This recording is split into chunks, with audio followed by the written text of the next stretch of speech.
Hello hello hello again. Hello. काफ़ी time हो गया हमें हाँ, रिकॉर्डिंग किए हुए, बहुत ज़्यादा। But we are back. Yes. पिछली बार हमने चर्चा की थी सिविलाइजेशन की। तूने मुझे बड़ी एक इंटरेस्टिंग फ्रेमवर्क दिया जो मैं पिछले 1 महीने 1.5 महीने जितना भी टाइम हो गया हमें रिकॉर्डिंग के उस बारे में सोच रहा हूँ। वो बड़ा ही फंडामेंटल फ्रेमवर्क दिया तूने मेरे हिसाब से। तूने क्या बताया था कि जो सिविलाइजेशन की जो बुनियाद रखी गई थी उसमें हमने कैसे पहले अपने फिज़िकल लिमिटेशन को ओवरकम किया। मतलब हमें सामान एक जगह से दूसरी जगह ले जाने की आवश्यकता पड़ती थी। धीरे धीरे समझ में आया, जैसे थोड़ा सा हमने खेती बाड़ी करनी शुरू की, धीरे धीरे समझ में आया कि यार बहुत हो गए गेहूँ चावल, ये उतना उठाया नहीं जा रहा, तो हमारी फिज़िकल क्षमता जवाब दे गई।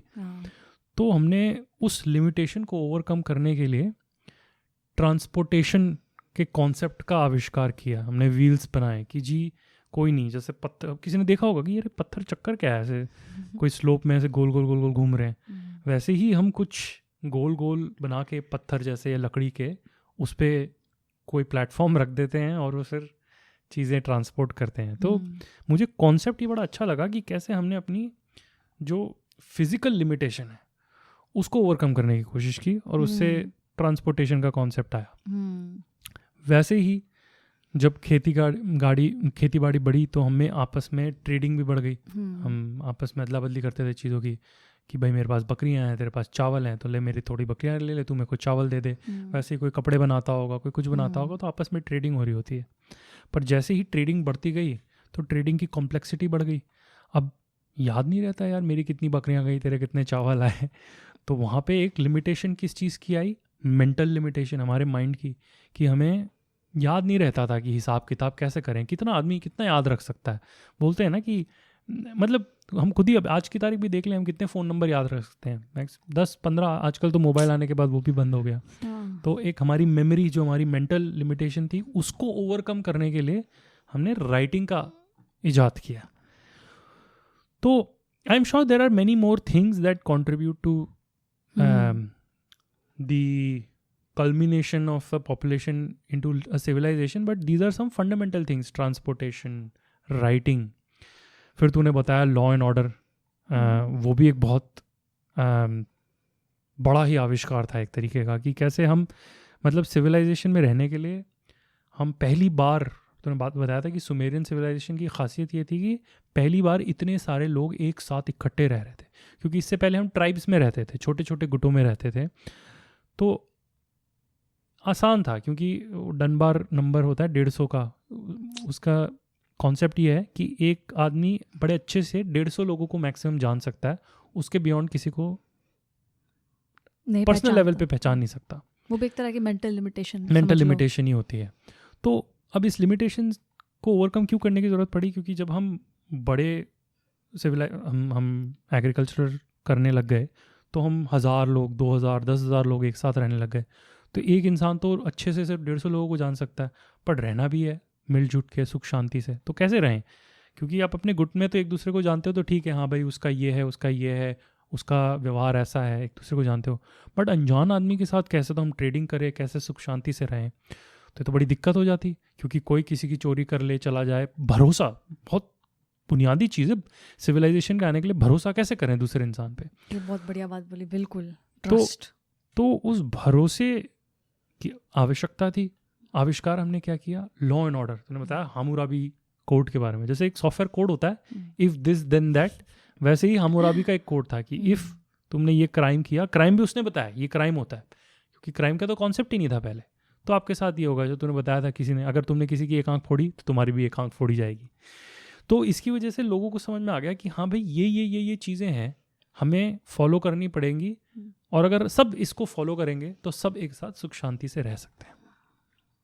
तो ये तूने मोटा मोटी बताया कि सिविलाइजेशन की हमारी बुनियादी चीज़ें थी जो आई। पर तूने एंड में ये बोला कि इससे पहले कि हम आगे की सिविलाइजेशंस पे जाएं, ये तो फंडामेंटल सिविलाइजेशन थी, इसके आगे बहुत सारे सिविलाइजेशन की बात करेंगे और बहुत नई नई आवश्यकता आएंगी और उसका हम आविष्कार करेंगे। तो उन्हें एक बड़ा इंटरेस्टिंग चीज़ बताई कि हमें एक डिटूर लेना चाहिए। डिटूर मतलब हम जिस रास्ते जा रहे हैं थोड़ा सा घूम फिर के उस गंतव्य स्थल, हमारा जो डेस्टिनेशन है वही है, हमें अपनी पूरी कहानी समझनी है, बट एक थोड़ा सा मोड़ लेना है। वो मोड़ है कि मुझे बड़ा इंटरेस्टिंग लगा कि अभी तक पिछले मेरे ख्याल से 3-4 एपिसोड या हो सकता है पिछले 10 एपिसोड से ही हम जैसे मनुष्य मॉडर्न ह्यूमंस आए इस दुनिया में, तब से लेके अभी तक तूने मेरे को जो कहानी बताई है वो कहानी एक साइंटिफिक पर्सपेक्टिव से है कि साइंटिस्ट लोगों को ये एविडेंस मिला, तो इस एविडेंस से उनका मानना ये है कि हम ऐसे हुए होंगे, ऐसे हुआ होगा, ये हुआ होगा, वो हुआ होगा। तो एक तरीके से जैसे मैं मान ले एक अर्ली ह्यूमन हूँ, तो एक पर्सपेक्टिव मेरे पे, जैसे ये कैमरा है हमें देख रहा है, ये एक पर्सपेक्टिव हमारा है एविडेंस बेस कि हाँ भाई ये पाया गया, उस हिसाब से कहानी बताई है तूने। पर मेरे मन में तूने जो बोला था ना कि हम एक इंडिविजुअल की कहानी सोचेंगे, तो मैं सोच रहा था कि मेरे मन में क्या चल रहा है उस चीज़ का क्या एविडेंस होता है, उसका तो कोई like my thoughts don't fossilise. So why I am very interested is now is you mentioned that we will take a detour and you want to talk about like how the life of an individual was like. तो मैं सोचने लगे ये तो बहुत ही दिलचस्प चीज़ है, क्योंकि मैं अब ये जानना चाहता हूँ कि एक इंडिविजुअल के तौर पे कैसे मेरे मन में क्या चल रहा था। Let me be more descriptive. What I mean is, मान ले 50,000 साल पहले की बात है, या मान ले उससे भी पुरानी 1 लाख साल पहले की बात है। हम घुटों में रह रहे हैं, ठीक है। मैं पैदा हुआ हूँ, मैं 10 साल का हूँ या मैं 15 साल का हूँ, मतलब मैं इतनी उम्र हो गई मेरी, मैं थोड़ी समझ आ गई, मैं सोचने लगा हूँ, ठीक है। और मैं जंगल में घूम रहा हूँ और ये सब कुछ नहीं है, ना ये दीवारें हैं, ना ये टेबल है, ना कुछ नहीं, सिर्फ जंगल है, जानवर हैं और मैं हूँ। तो मैं क्या सोचता हूँगा उस टाइम पे जब मैं सूरज को देखता हूँगा, तो मेरे मन में क्या आता होगा? क्योंकि वो तो हम आज एक्चुअली मैं ये सोचने लग गया कि आजकल की दुनिया ना बड़ी अलग है। बच्चे पैदा होते हैं तो थोड़े सालों में वो प्री स्कूल चले जाते हैं, फिर उसके बाद नर्सरी चले जाते हैं, केजी वेजी जो भी किंडरगार्टन होता है, फिर first class, 5th class, school, high school, college, और उनको बता दिया जाता है कि हाँ भाई ये सोलर सिस्टम है, इतने प्लैनेट्स हैं, आपकी धरती गोल है, ये कैलेंडर ईयर है, ये सारे कॉन्सेप्ट हमें बताए जाते हैं।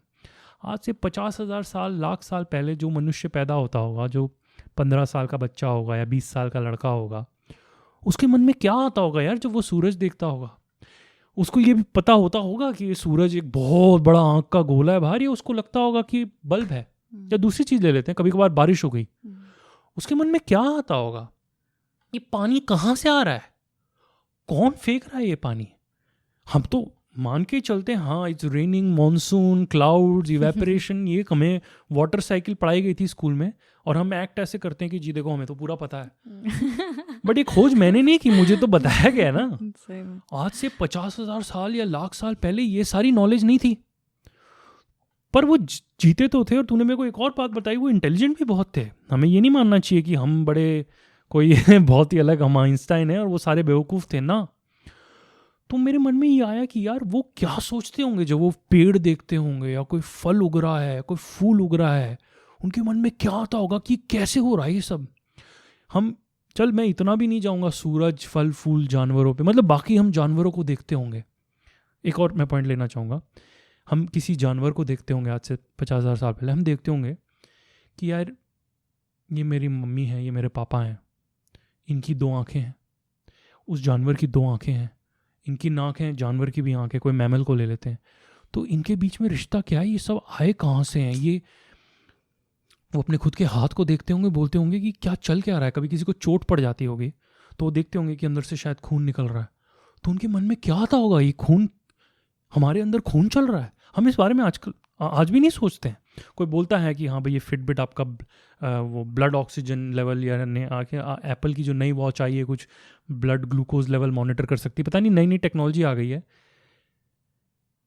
बट आज से पहले 50,000 साल पहले जो इंसान होगा वो कैसे सोचता होगा यार इस बारे में कि मैं, मतलब कि मेरे अंदर खून कंटिन्यूस दौड़ रहा है, उसको अपनी हार्ट बीट महसूस होती होगी, तो उसको क्या लगता होगा ये क्या चल क्या रहा है अंदर मेरे।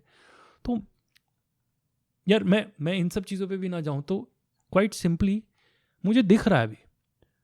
किसी के मन में क्या आता होगा, वो क्या सोचते थे कि ये क्या है जो दिख रहा है, ये सब क्या दिख रहा है, सुनाई दे रहा है। हमने एक बार बात की थी, तूने एक जो एपिसोड था साउंड ऑफ म्यूजिक में, उसमें बोला, तो उस टाइम मुझे रियलाइज़ हुआ कि कितनी अजीब चीज़ होती है ये आवाज़। ये कहाँ आ रही है आवाज़? कोई आवाज़, मतलब इसके बारे में थोड़ा सा गौर करें तो समझ में नहीं आता है कहाँ आ रही है। तो मैं कहने का मेरा मतलब है कि मुझे थोड़ा सा ये चीज़ के बारे में जानना है। And I know it's a very difficult question to ask कि क्या सोचता था हमारा पूर्वज जो आज से 50,000 साल पहले से लेके 10,000 साल पहले तक, ये उसकी मानसिकता की एवोल्यूशन कैसे हुई? Like at an individual level क्या उसकी मान्यताएं थी, वो चाहता क्या था? आज की जैसे मॉडर्न ह्यूमंस, हमें क्या चाहिए? गाड़ी, घोड़ा, एक घर, थोड़ी सुकून की ज़िंदगी। तो वो क्या चाहता था? उसके जीवन में क्या आकांक्षाएं होती थी उसकी? तो I hope you are understanding my question कि मैं क्या जानना चाहता हूँ। तो like I am really interested to know कि like what was going on in the mind of an individual that lived during that time. I think तुमने काफ़ी चीज़ें अच्छे से समराइज कर दी हैं, इसीलिए ही मेरे को ये टॉपिक उठाना था जिसके बारे में आज हम डिस्कस करेंगे। क्योंकि एज यू राइटली मैंशन्ड कि हम ना अभी तक हम बहुत चीज़ों के बारे में डिस्कस करते हैं, हमारी हिस्ट्री के बारे में डिस्कस करते हैं कि इंसान ने क्या किया, क्या नहीं किया, क्या क्या काम किए, क्या क्या इन्वेंशंस किए, टूल्स बनाए। और हमने पहले कॉग्निटिव रेवोल्यूशन की बात की, फिर एग्रीकल्चर रेवोल्यूशन की बात की, अब हम थोड़ा और सिविलाइजेशन तक की तरफ मुड़ने लग गए। तो मैं एक पहले तो ये आंसर करना चाहती हूँ कि रीज़न क्या है कि मैं अभी ये इस मोमेंट पे इस क्यों ले रहे हैं हम ये मोड क्यों ले रहे हैं। हाँ, तो बहुत सारी हमने चीज़ों के बारे में डिस्कस किया, स्पेशली इमेजिन्ड चीज़ों के बारे में, स्पेशली आफ्टर कॉग्निटिव रेवोल्यूशन, जब से हम बोल सकते हैं कि हमें शायद जो आज की हमारी इंटेलिजेंस है, हमारी क्रिएटिविटी, जो भी इंटेलिजेंस में जो भी आता है, हमारी क्रिएटिविटी, हमारा पैटर्न रिकग्निशन, तो ये सब कॉग्निटिव रेवोल्यूशन से चालू हुआ है, से स्टार्ट हुआ है। कहीं ना कहीं हम समझते हैं 70,000-80,000, हाँ 70-80,000 साल पहले। उसके बाद से मनुष्य ने बहुत ही इमेजिन्ड काम किए हैं, टूल्स बनाने से लेके, केव पेंटिंग्स से लेके, एग्रीकल्चर से लेके, ट्रांसपोर्टेशन से लेके, राइटिंग से लेके, इमेजिन्ड ऑर्डर्स, मतलब जो हम्मुराबी कोड था, पूरी सोसाइटी को एक तरह से एक अपनी इमेजिनेशन के हिसाब से एडजस्ट कर देना, के हिसाब से ऑर्डर कर देना या स्ट्रक्चर कर देना। ये सब क्या है? ये सब इमेजिन्ड चीज़ें हैं जो हमारे माइंड में पहले आई किसी के, हाँ, कि हमारी कल्पना में पहले चीज़ आई और फिर उसने रियलिटी में उतार दिया। जैसे बाकी कोई और जानवर नहीं कर पाता ये चीज़। हाँ, है वो बाकी जानवर हैं, वो अपने इन्वायरमेंट में जो चीज़ें हैं उसी से काम चलाते हैं। हाँ, हम नई चीज़ लेके आते हैं, नई चीज़ें लेके आ रहे हैं, और मतलब सिर्फ, और उन चीज़ों के नाम रख देते हैं। लैंग्वेज अपने आप में क्रिएटिविटी है, म्यूज़िक अपने आप में क्रिएटिविटी है, जो हमने अपने पिछले कई एपिसोड उसी पे लगाए। तो मैं एक बार पॉज लेके आज जो विषय का नाम है मिथोलॉजी, मिथ्स हमारे क्या थे। मिथ्स मतलब जो एक्चुअल में, मतलब लोग बोलते हैं कि हाँ भाई मिथोलॉजी मतलब स्टोरीज, फिक्शन जो समझते हैं लोग, उसके बारे में डिस्कस करना चाहते हैं। और वो क्योंकि जब से कॉग्निटिव रेवोल्यूशन हुआ है, हम एक दो तरह की रियलिटी में जीना स्टार्ट कर दिया है हमने, हमारे मनुष्यों ने। एक तो है एक्चुअल रियलिटी, मैं उसको एक्चुअल रियलिटी बोल रही हूँ, समझ लो, और एक है इमेजिन्ड रियलिटी। अगर मैं एग्जांपल दूँ, तो एक्चुअल में तो लकड़ी है, इमेजिन्ड टेबल है। एक्चुअल में तो कॉटन है, बट इमेजिन्ड ये शर्ट है। एक्चुअल में तो स्टील है, बट इमेजिन्ड उसका बर्तन है। एक्चुअल में पेपर है, बट इमेजिन्ड मनी है, या फिर नोट है। समझ गया मैं। तो तूने टेबल का एग्जांपल दिया, मैं तो उसी में लग गया। तूने बात सही बोली, ये लकड़ी है, लकड़ी है एक्चुअल। कोई भी जानवर देखेगा इसको लकड़ी देखेगा, हम इसको टेबल देखते हैं। हम इसको लकड़ी की तरीके भी देख सकते हैं, बट हमारे पास एक और एडिशनल चीज़ है जो हमारी कल्पना है, जो हमारी कल्पना ये टेबल उतारी गई है हमारी कल्पना से रियलिटी में। और अभी क्या है, इंक्रीजिंगली कॉग्निटिव रेवोल्यूशन ऑनवर्ड्स बोलूँ मैं, हंटर गैदरर्स भी करते थे और एग्रीकल्चर और सिविलाइजेशन में तो आगे और बढ़ता जाएगा। क्या ये जो इमेजिन्ड रियलिटी जो बनाते जा रहे हैं हम, एक है एक्चुअल रियलिटी, वुड और टेबल, पेपर, और ये समझ गए डिफरेंस, एक्चुअल और इमेजिन्ड। ये इमेजिन रियलिटी हमारी एक्चुअल रियलिटी को इन्फ्लुएंस करती है। यानी हम इस चेयर पे बैठे हैं, है लकड़ी की, बट चेयर है तो हम बैठ पा रहे हैं। पेपर है, उसका नोट बना दिया, उस नोट का एक्चुअल में उपयोग कर पा रहे हैं, जाके दुकान से चीज़ें ले आते हैं तो हम एक्चुअल में खाना खा पा रहे हैं। तो कहने का मतलब कि हमारी धीरे धीरे जितनी इमेजिन्ड रियलिटीज़ है ना, हमारी एक्चुअल रियलिटी को इन्फ्लुएंस करती जा रही है बहुत बहुत तेज़ी से, और इसकी मात्रा बढ़ती ही जाएगी। तो मैं एक बार थोड़ा पॉज लेके डिस्कस करना चाहती थी कि ऐसी क्या कहानियां हैं जो हमें पहली बात तो इस सच के साथ रखने की कोशिश करती हैं। और मैं ऐसी चीज़ें, मतलब ऐसी कहानियों के बारे में जिक्र करना चाहूँगी जो, बहुत सारी कहानियाँ थी बाय द वे, बहुत तरह की कहानियाँ आई हैं हमारे, मतलब पूर्वज हंटर गैदर के टाइम से कहानियाँ चलती आ रही हैं, बहुत हज़ारों साल पुरानी कहानियाँ हैं कई तो। और द फैक्ट कि वो इतनी पुरानी हैं इन इटसेल्फ शोज़ कि वो कितनी पावरफुल होंगी, तभी आज की डेट में एग्जिस्ट करती हैं। मतलब उनमें कुछ ना कुछ तो सच छिपा है कि लोगों ने अभी तक उसको कंटिन्यू रखा है बताना, अपने मतलब अपनी लैंग्वेज के ज़रिए या फिर अपने राइटिंग के ज़रिए अभी भी बता रहे हैं।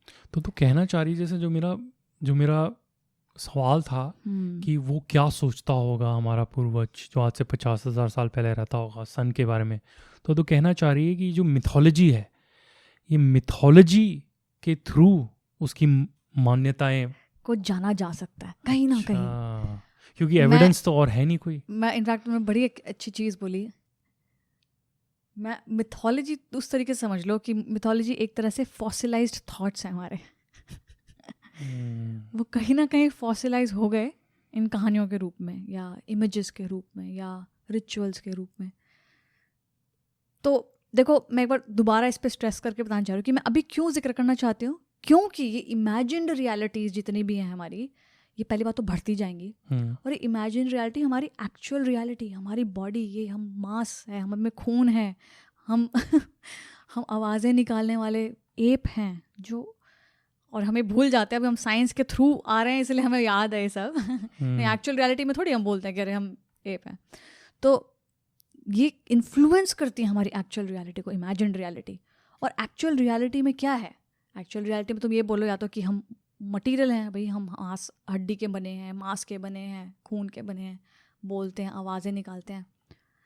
बट इंसान, अगर इवोल्यूशनरी टर्म्स में देखा जाए, सिर्फ इंसान सिर्फ दो ही चीज़ें नहीं कर रहा जो इवोल्यूशन का काम है, यानी मतलब खाना और मतलब बच्चे पैदा करना। एक कहावत है ना, man doesn't live by bread alone, मैं उसको थोड़ा ऐड करना चाहूँगी, man doesn't live by bread and breeding alone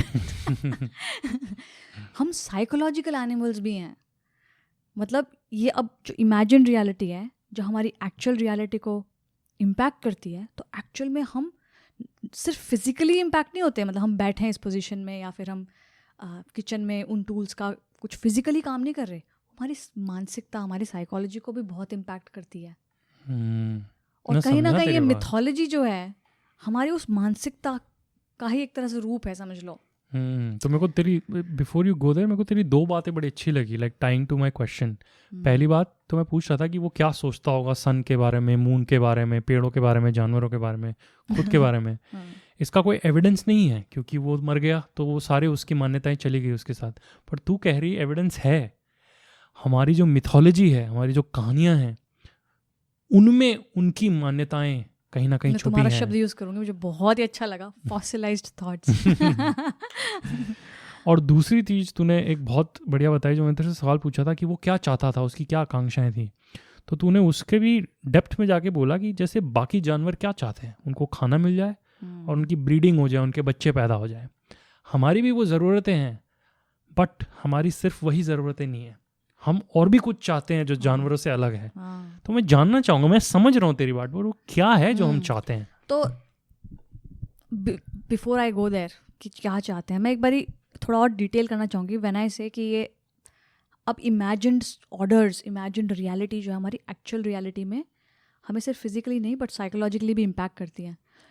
कुछ हद तक फिजिकली कैसे इम्पैक्ट करते हैं हमने पिछले एपिसोड में मेंशन किया कि कैसे हम टूल्स बना रहे हैं अपनी फिजिकल लिमिटेशन को एक ट्रांसेंड करने के लिए, और अपनी मेंटल लिमिटेशन को ट्रांसेंड करने के लिए भी हमने कई सारे टूल्स बना लिए. हमारे ऑर्गेनाइज सोसाइटीज़ को स्ट्रक्चर करने के लिए भी हमने इमेजिन ऑर्डर्स बना लिए. तो फिजिकली कहीं ना कहीं हम देख रहे हैं दुनिया हम सेटल करते जा रहे हैं, बट साइमल्टेनियसली सब लोगों का सोचो पिछले 70,000 साल से पिछले अभी हम 10,000 साल तक आ गए थे अपनी कहानी में. हम अभी 70,000 साल पहले ही थोड़ी आए हैं, हम तो पता नहीं कब से जिंदा हैं. हाँ, मुझे अच्छी तरह याद है मिलियंस 1400 करोड़ साल पहले ये कहानी शुरू हुई. उसमें ये बोलना बड़ा मुश्किल है कि कहाँ मनुष्य आया, बट रफली स्पीकिंग करीबन 500 करोड़ साल नहीं कितना हुआ 5-6 मिलियन ईयर्स पहले बताते हैं कि हम चिंप से अलग हुए, है ना. तो चलो अगर वो भी एक बेंचमार्क ले लो कि चलो 6 मिलियन ईयर्स, हमारा ब्रेन जो है उस हिसाब से डेवलप ही नहीं हुआ है.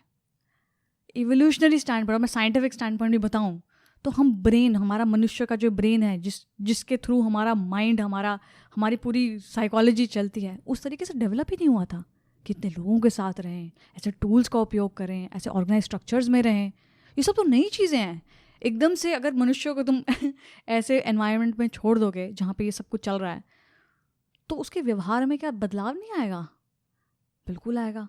और आई थिंक थोड़ा सा हमने मेंशन भी किया था पहले कि कैसे हंटर गैदरर्स के टाइम पे हम देखते थे कि उनके अंदर भी कुछ साइकोलॉजिकल चीज़ें चल रही थी. कैसे जैसे उनकी स्पिरिचुअल स्टोरीज थी जिसके अंदर वो हर चीज़ में एक एनिमा, मतलब एक आत्मा ढूंढते थे, एक सोल ढूंढते थे. मतलब वो बोलते कि ये जो पेड़ है ये भी हमें कुछ बताता है, इसके अंदर भी ये भी अपने आप में कुछ है, नदी भी अपने आप में कुछ है. वो तो बड़ा एक फंडामेंटल बिलीफ है क्योंकि वो आज तक हम मानते हैं. जैसे फॉर एग्जांपल जब मैं तेरे से बात करता हूँ तो मैं ये थोड़ा ना मानता हूँ कि मैं ये मानता हूँ कि तेरे अंदर एक आत्मा है, मतलब कोई तो है जो तो देख रहा है इधर. नहीं मतलब कोई है जिसको मेरी शक्ल दिख रही है.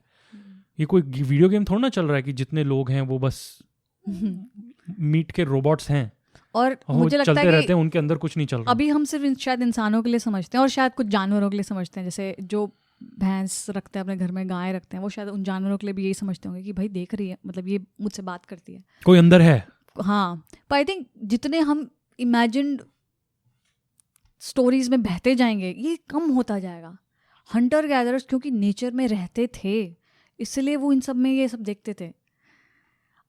अच्छा, फिर आगे आओ एग्रीकल्चर के टाइम पे, तो हमारा मानसिकता में कितने बदलाव आए. हमने मेंशन किया कि प्लानिंग शुरू कर दी, होम का कॉन्सेप्ट आया, हम एक जगह रह रहे हैं, हमारे पास पोजेशन का साइकोलॉजिकल अडेप्टेशन है वो, ये मेरा, कि ये यहाँ रहना है, ये मेरी प्रॉपर्टी है, ये मेरा है, ये मेरी चीज़ है.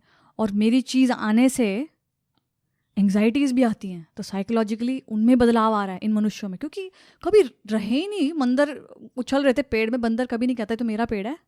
अगर कोई और आ गया, कोई और पलटन आगे बंदरों के निकल जाते हैं वो या फिर कोई बंदर एक दूसरे को यूँ नहीं बोलता कि तू मुझे केला दे दे, मैं तुझे अमरूद देता हूँ.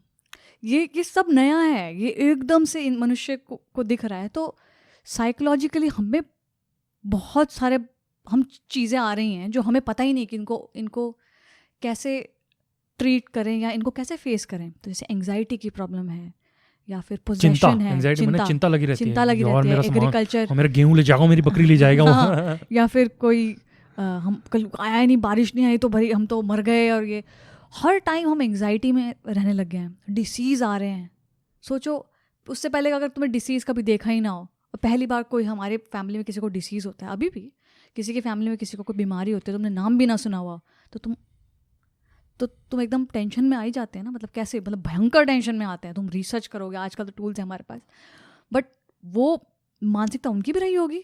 जब बीमारियां होने लगी तो उनको लग रहा है क्या हो रहा है. जब बच्चे मरने शुरू हुए तो सोचो माओं का क्या हाल हुआ होगा. मतलब ये सब चीज़ें अगर साइकोलॉजिकल पर्सपेक्टिव सोचो तो उस मनुष्य में कितना बदलाव आया होगा. तो इसलिए अब मैं आगे बढ़ती जाऊँगी तो ये अब सिविलाइजेशन आएगी, फिर पता नहीं रिलीजन्स आएंगे, फिर कई तरह के इज़म्स आएंगे, अभी जैसे कैपिटलिज्म, कम्युनिज्म, सोशलिज्म, लिबरलिज्म, ये इज़म्स आते रहेंगे खूब सारे, और हिंदुइज्म और बुद्धिज़्म, इज़म्स आए उससे पहले हम थोड़ा रुक के इन कहानियों के बारे में मैं जिक्र करना चाहूँगी, जिन कहानियों ने इन मनुष्यों की मदद की जो साइकोलॉजिकली मिजरेबल थे, या मतलब मिजरेबल को हिंदी में क्या बोलोगे? बहुत परेशान त्रस्त थे। हाँ, त्रस्त तो वर्ड। तो जो त्रस्त थे उनके लिए बनाई गई थी ये कहानियाँ, कि जब कोई मुसीबत आएगी तो किसके पास जाओगे तुम? या तो कोई बूढ़ा बुजुर्ग है जो थोड़ा एक्सपीरियंस्ड है, थोड़ा वाइज है, उसके पास जाओगे तो वो अपने एक्सपीरियंस से कुछ लर्निंग बताएगा कि देखो ऐसा कर लो तो ठीक रहेगा। तो मुझे लगता है, अब ये मेरा हाइपोथेसिस है कि देखो मनुष्य को जब तक सफरिंग नहीं आती ना, दुख नहीं आएगा, तो एक तरह से उसको खुद की अवेयरनेस भी नहीं आएगी, सेल्फ अवेयरनेस भी नहीं आएगी कि मैं कौन हूँ, क्या करूँ मैं। वो बीमारी आ गई, अरे अब बस अब क्या करें, गेहूँ क्या काम आएगी अगर तुम बीमार हो गए हो तो, या फिर कोई अगर तुम्हारा बच्चा मर गया तो कितनी धन दौलत क्या काम आएगी, है ना। तो उस टाइम पे क्या करें, तो उस टाइम पे आदमी संभलता है और आज के डेट में मुझे लगता है, एक हमने थोड़े दिन पहले टॉक्स देख रहे थे, उसमें एक अच्छी बात बोली थी किसी ने, कि कैसे आज हमने अपनी सारी स्ट्रगल्स को छिपा लिया कहीं ना कहीं। इनफैक्ट इस अमेरिका में तो इवन जैसे डिसीज़ है, फॉर एग्जांपल हॉस्पिटल्स हैं, उसमें हॉस्पिटल्स में डिसीज्ड लोग रहते हैं, घर पे नहीं रहते, तो घर पे आराम से रह सकता आदमी, उसको नहीं दिखता डिसीज़ किसी का। अब कोरोना वायरस हो रहा है, लोग मर रहे हैं हॉस्पिटल में, पर हमें सिर्फ न्यूज़ में मिलता है, हमें एक्चुअल में देखने को नहीं मिल रहा है। तो कहीं ना कहीं वो एक हिडन है हमसे। ऐसी ओल्ड एज है यहाँ अमेरिका में, अभी देखा जाए यहाँ पे ओल्ड एज होम्स होते हैं जिनको क्या बोलते हैं, वृद्धाश्रम। तो उनके लिए अलग बने हुए हैं कि भाई आप वृद्ध हो जाओ तो वहाँ चले जाओ। वृद्ध अवस्था को भी देखा जाए तो आदमी को एक बार समझ आती है कि देखो कितना दुख भोगना पड़ता है, हर एक को ही भोगना पड़ेगा, मुझे भी भोगना पड़ेगा, मेरा जब वृद्ध होंगे हम सबको ही आएगा ये। बट क्योंकि हमने उसको हाइड कर लिया, हमने छुपा लिया किस तरीके से, तो हम देखते नहीं हैं उसको ज़्यादा। और ना देखने से कहीं ना कहीं ये भी है कि शायद हम इस भूली में रहते हैं कि शायद दुख है ही नहीं, पर ऐसा नहीं है। ये बहुत बेसिक दुख है सबके जीवन में, बर्थ किसी की, या फिर किसी के परिवार या वाले की डेथ, या किसी के डिसीज़, ये सब बेसिक ह्यूमन प्रॉब्लम्स हैं, सबको ही आती हैं। सब ये आज के मनुष्यों की वो बात नहीं है, ये पता नहीं कब से ही चलती आ रही हैं। और हम साइकोलॉजिकल मनुष्य हैं, तो ये हमें देखनी पड़ती हैं, झेलनी पड़ती हैं। अब हाइपोथेसिस मेरा ये है इसके ऊपर कि मनुष्य एक दूसरे को देखता रहता है, ठीक है, हम अपने व्यवहार को नोट करते रहते हैं कि अच्छा ये क्या कर रहा है, ये क्या कर रहा है। जो थोड़ा ठीक व्यवहार लगता है उसको रीइंफोर्स करते हैं, मतलब उसको बार बार रिपीट करते हैं, और जो गलत व्यवहार है उसको बोलते हैं कि नहीं करना है। बस यही तो है ह्यूमन डेवलपमेंट। क्या है, थोड़ा सिविलाइजेशन की तरफ हम तो कह रहे हैं कि साइकोलॉजिकल हम एडेप्टेशन, नकलची बंदर जैसे हैं। हाँ, हम बस दूसरे लोगों का व्यवहार देखते रहते हैं। मिरर, हमने याद है यार वो बंदा है ना, उसकी लाइफ सही है, वो ऐसा क्या कर रहा है कि उसकी लाइफ सही है, मैं उसकी कॉपी करता हूँ। और वो यार वो बहुत परेशान रहता है जब भी देखो कि उसके लक्षण सही नहीं है, वो जो कर रहा है ना वो कभी मत करो। तो बेसिकली तो ये कहना चाह रही है कि हम एक दूसरे का व्यवहार देख देख के सीखते रहते हैं, और जो काम जो हमें लगा कि हाँ ये सही है, वो व्यवहार कॉपी करो, जो सही नहीं है अपने से भी निकालो वो व्यवहार। और इसी को हमने साइकोलॉजिकल अडेप्टेशन बोलो, कि हम अपनी साइकोलॉजी को ही हम अडेप्ट करते रहते हैं अकॉर्डिंग टू आवर एनवायरनमेंट। जैसे अब हंटर गैदरर्स थे, नेचर में रह रहे थे, तो वो एक तरीके से रहते थे। जब एग्रीकल्चरल सोसाइटीज़ आई, उनका एक तरीका था रहने का। अब उसको मेंटेन करने के लिए या रखने के लिए इन्होंने कुछ साइकोलॉजिकल अडेप्टेशंस की होंगी। अब कैसे करवाओगे तुम साइकोलॉजिकल अडेप्टेशन, आसान थोड़ी है।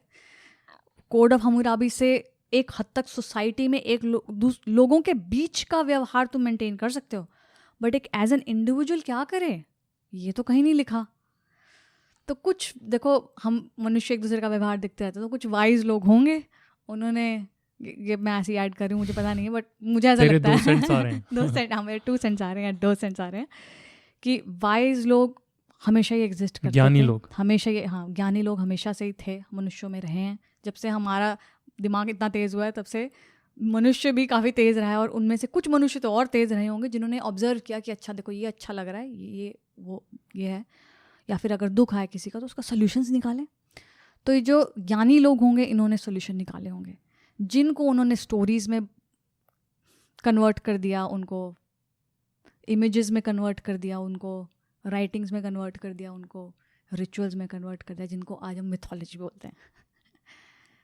तो देखो मैं मिथोलॉजी की कहानियों में नहीं जाऊंगी, बिकॉज कहानियाँ तो इतनी सारी, जिसको इंटरेस्ट है प्लीज़ पढ़ो, बहुत एंटरटेनिंग होती हैं। और पर मैं उसका एक मेन सार बताना चाहूँगी कि कॉन्सेप्चुअली मिथोलॉजी करती क्या है, क्यों है। तो मुझे मिथोलॉजी का इसलिए मुझे लगा कि अभी अच्छा टाइम है कि अभी हम मेंशन कर लें, इससे पहले कि हम और आगे जाएं, क्योंकि मेरे को मिथोलॉजी का भी एक तरह से, मिथोलॉजी के कई सारे तुम देखो अवगुण भी निकाल सकते हो कि अरे उन्होंने नेचर के बारे में कुछ बताया जो सच नहीं निकला, अब साइंस बोलती है हाँ ठीक है नहीं निकला कोई बात नहीं, तब थी नहीं भाई साइंस, थी नहीं तो वो क्या करें, एक्सप्लेनेशन कैसे दें। तो उन्होंने अपने बेस्ट पॉसिबल पैटर्न रिकग्निशन से, अपने क्रिएटिविटी से आंसर्स निकाले, लोग शांति से रहते भी थे। तो कई चीज़ें ठीक है, अब आज की तारीख में शायद उनकी हमें दिखती हैं कि ओ अच्छा ये सही नहीं है, बट बहुत सारी ऐसी स्टोरीज हैं जो अब भी हम यूज़ करते हैं और रह गई हैं। वो स्टोरीज़ हैं जो एक्चुअल में बहुत इंपॉर्टेंट है, और वो कुछ एक्चुअल में इम्पॉर्टेंट और पावरफुल है। व्हेन आई से पावरफुल, मतलब I am actually saying power in the actual terms of power. Power का मतलब क्या है, क्या किसी के व्यवहार को वो बदलता है, that is powerful. Power in society, what does it mean, government को बोलता है सबसे पावरफुल, क्यों, क्योंकि वो एक्चुअल में ह्यूमन बिहेवियर को इन्फ्लुएंस करते हैं through their laws, through their whatever, like जो भी उनके सोसाइटल स्ट्रक्चर उनने बनाए हैं, सिस्टम्स बनाए हैं, मतलब कोई तो that's a very good description of power, कि ऐसी क्षमता जो दूसरों का व्यवहार कंट्रोल कर पाए, कंट्रोल या फिर इन्फ्लुएंस कर पाए। Influence I think is a better, मतलब इन्फ्लुएंस, हाँ कंट्रोल तो आई थिंक अथॉरिटेरियन हो गया। नॉर्थ कोरिया में कंट्रोल होता है। ऐसी स्टोरी जो हमारे व्यवहार को इन्फ्लुएंस करती है, उन कहानियों का मैं जिक्र करना चाहूँगी, और वही आई थिंक वर्थ मेंशनिंग और वर्थ डिस्कसिंग भी है। तो देखो मेरे को इस कॉन्सेप्ट में बड़ा इंटरेस्ट आ रहा था काफ़ी टाइम से, क्योंकि आई थिंक ये बड़ा इंटरेस्टिंग है, सबको इसमें मज़ा तो आता है, क्योंकि स्पेशली इंडिया में तो इंडिया तो लैंड ऑफ मिथोलॉजी है एक तरह से, क्योंकि हमारी कब से चली आ रही हैं कहानियाँ, अभी भी डेली रूटीन में घर में पूजा होती है, लोगों के त्योहार आते हैं तो रिचुअल्स मनाते हैं, और ऐसा नहीं है कि इंडिया में एक ही चीज़ बनती है, हर स्टेट का अपना अलग है। कहीं चले तुम पंजाब साइड चले जाओ, साउथ साइड चले जाओ, या फिर सदर्न कर्नाटका, आंध्रा में भी बहुत, मतलब हर जगह की अपनी एक रिचुअल, अपनी कहानियाँ हैं। तो मुझे लगा कि मैं कहानियों में तो जा ही नहीं सकती, इतनी मैं PhD नहीं कर पाऊँगी उस सब्जेक्ट में। आई थिंक बहुत अच्छे लोग हैं जिन्होंने एक्चुअल में उन कहानियों का एक एक विश्लेषण किया है, उसका एनालिसिस किया है कि इसका क्या कहना है, इसका क्या कहना है। तो मैंने यार मुझे एक प्रोफेसर बोल लो, एक ऑथर हैं जिनका नाम है जोसेफ कैम्बल। बहुत famous at least in the western society में काफ़ी फेमस है, बट आई थिंक ईस्टर्न अपने कल्चर में भी हैं। पर उन्होंने एक्चुअल में काम क्या किया, he was a professor in one of the colleges here in the US, और उनका मेजर इंटरेस्ट था कंपैरेटिव मिथोलॉजी। मतलब मिथोलॉजी, कंपैरेटिव मिथोलॉजी मतलब कंपेयर करना है मिथोलॉजी को ऑल ओवर द वर्ल्ड। वो मिथोलॉजी की तुलना करते थे। हाँ, मतलब कि उसमें एनालिसिस निकालते थे कि इन सब का क्या कहना है, क्या कुछ कॉमन है इनमें, क्या डिफरेंसेस हैं। तो उन्होंने पूरे वर्ल्ड ओवर सबकी मिथोलॉजी पढ़ डाली, इंक्लूडिंग लाइक इंडियन मिथोलॉजी, और उन्होंने अपनी पूरी ज़िंदगी इसी में दे दी। तो कंपैरेटिव मिथोलॉजी जो उनका सब्जेक्ट ऑफ इंटरेस्ट था, और एक कंपैरेटिव रिलीजन, कि रिलीजन्स में भी क्या कॉमनैलिटी है, क्या ढूंढी जा सकती है, क्या इन मिथोलॉजी में भी कुछ है कॉमनैलिटी। और वो बड़े इन्फ्लुएंस थे यार उस, देखो ये मैं बता रही हूँ पिछले सेंचुरी की 1990s से 1920s ऑनवर्ड्स की बात कर रही हूँ, जब वो अपने फील्ड में अपने मतलब प्रोफेसर 1920s से 1960s 70s, I think, I don't know कब उनकी डेथ हुई, बट अभी पिछले सेंचुरी में। और उस टाइम पे क्या है, एक ब्रांच ऑफ साइंस भी इस सब्जेक्ट में बहुत इंटरेस्टेड हो गई थी, जिसको अब हम साइकोलॉजी बोलते हैं. तो साइकोलॉजी उससे पहले लोग ज़्यादा सीरियसली नहीं लेते थे, because psychology is science of mind, and mind according to like obviously materialistic perspective, जो जिन लोगों का मटेरियल में मानना है, मतलब कि हाँ ये मटेरियल दो, ये दुनिया पदार्थों की बनी है. सो मटेरियल पर्सपेक्टिव से mind doesn't have material associated to it.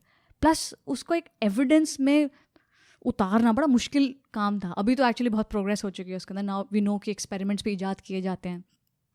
But psychology इतना मेजर फील्ड नहीं था जितना आज है. ये भी बड़ा रिसेंटली है ये, मतलब पिछले 30-40 या 50 सालों में ही है कि इसने इतनी प्रोग्रेस की है. उस टाइम पे Sigmund Freud and Carl Jung जैसे लोग आ रहे थे. ये बहुत फेमस साइकोलॉजिस्ट रह चुके हैं अपने दुनिया में. तो ये उनसे बहुत इन्फ्लुएंस थे. कार्ल यूंग एक्चुअली इनके एक तरह से मेंटर थे. He was very influenced by उनका क्या मानना है, साइकोलॉजी क्या बोलती है इंसान की साइकोलॉजी के बारे में, मतलब माइंड के बारे में.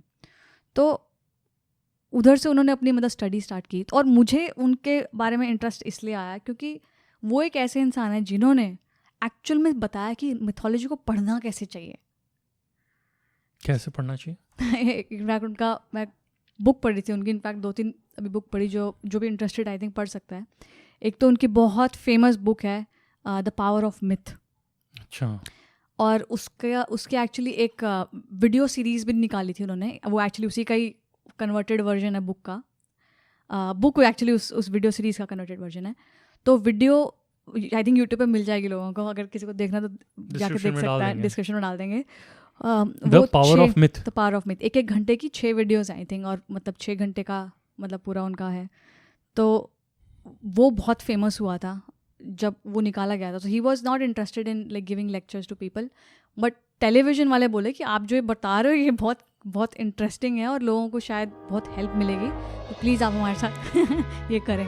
तो उन्होंने बैठ के फिर उनके साथ किया कि चलो ठीक है, कि मैं जो मेरी समझ है, जो मैंने इतने साल लगा दिए जिस सब्जेक्ट मैटर पे, उसके बारे में मैं बात करूँगा. तो उस बुक में ना एक बहुत अच्छी बात बोली उन्होंने, जो मेरे को वो किसी उनके एक मेंटर के साथ डिस्कस कर रहे थे. उसकी बात बताई कि उनके मेंटर एक कोई ऐसी चीज़ बोलते थे या आई थिंक जोसेफ कैम्बल का ये एक स्टेटमेंट है ये कि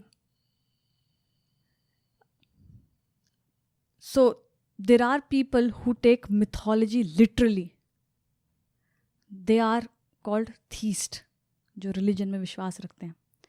and then there are people who take mythology as fiction, they are atheist.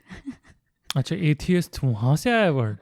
पता नहीं, एथीस्ट तो ऑलरेडी एग्जिस्ट करता था, बट उनकी डेफिनेशन उन्होंने दी कि मिथोलॉजी में वो कई सारी कहानियाँ होती हैं, उठ पटांग होती हैं कि पक्षी ने कुछ बोल दिया जाके उसके वहाँ पे समझ रहे हो, मतलब इंडिया में भी तो कितनी सारी है. गरुड़ एक था, वो उड़ के गया, उसने राम को बताया. अब पता नहीं किसने देखा कि बताया नहीं बताया, बट आज की तारीख में तुम थोड़ा डाउट करोगे यार बताया क्या, एक बर्ड ऐसे बता सकता है क्या.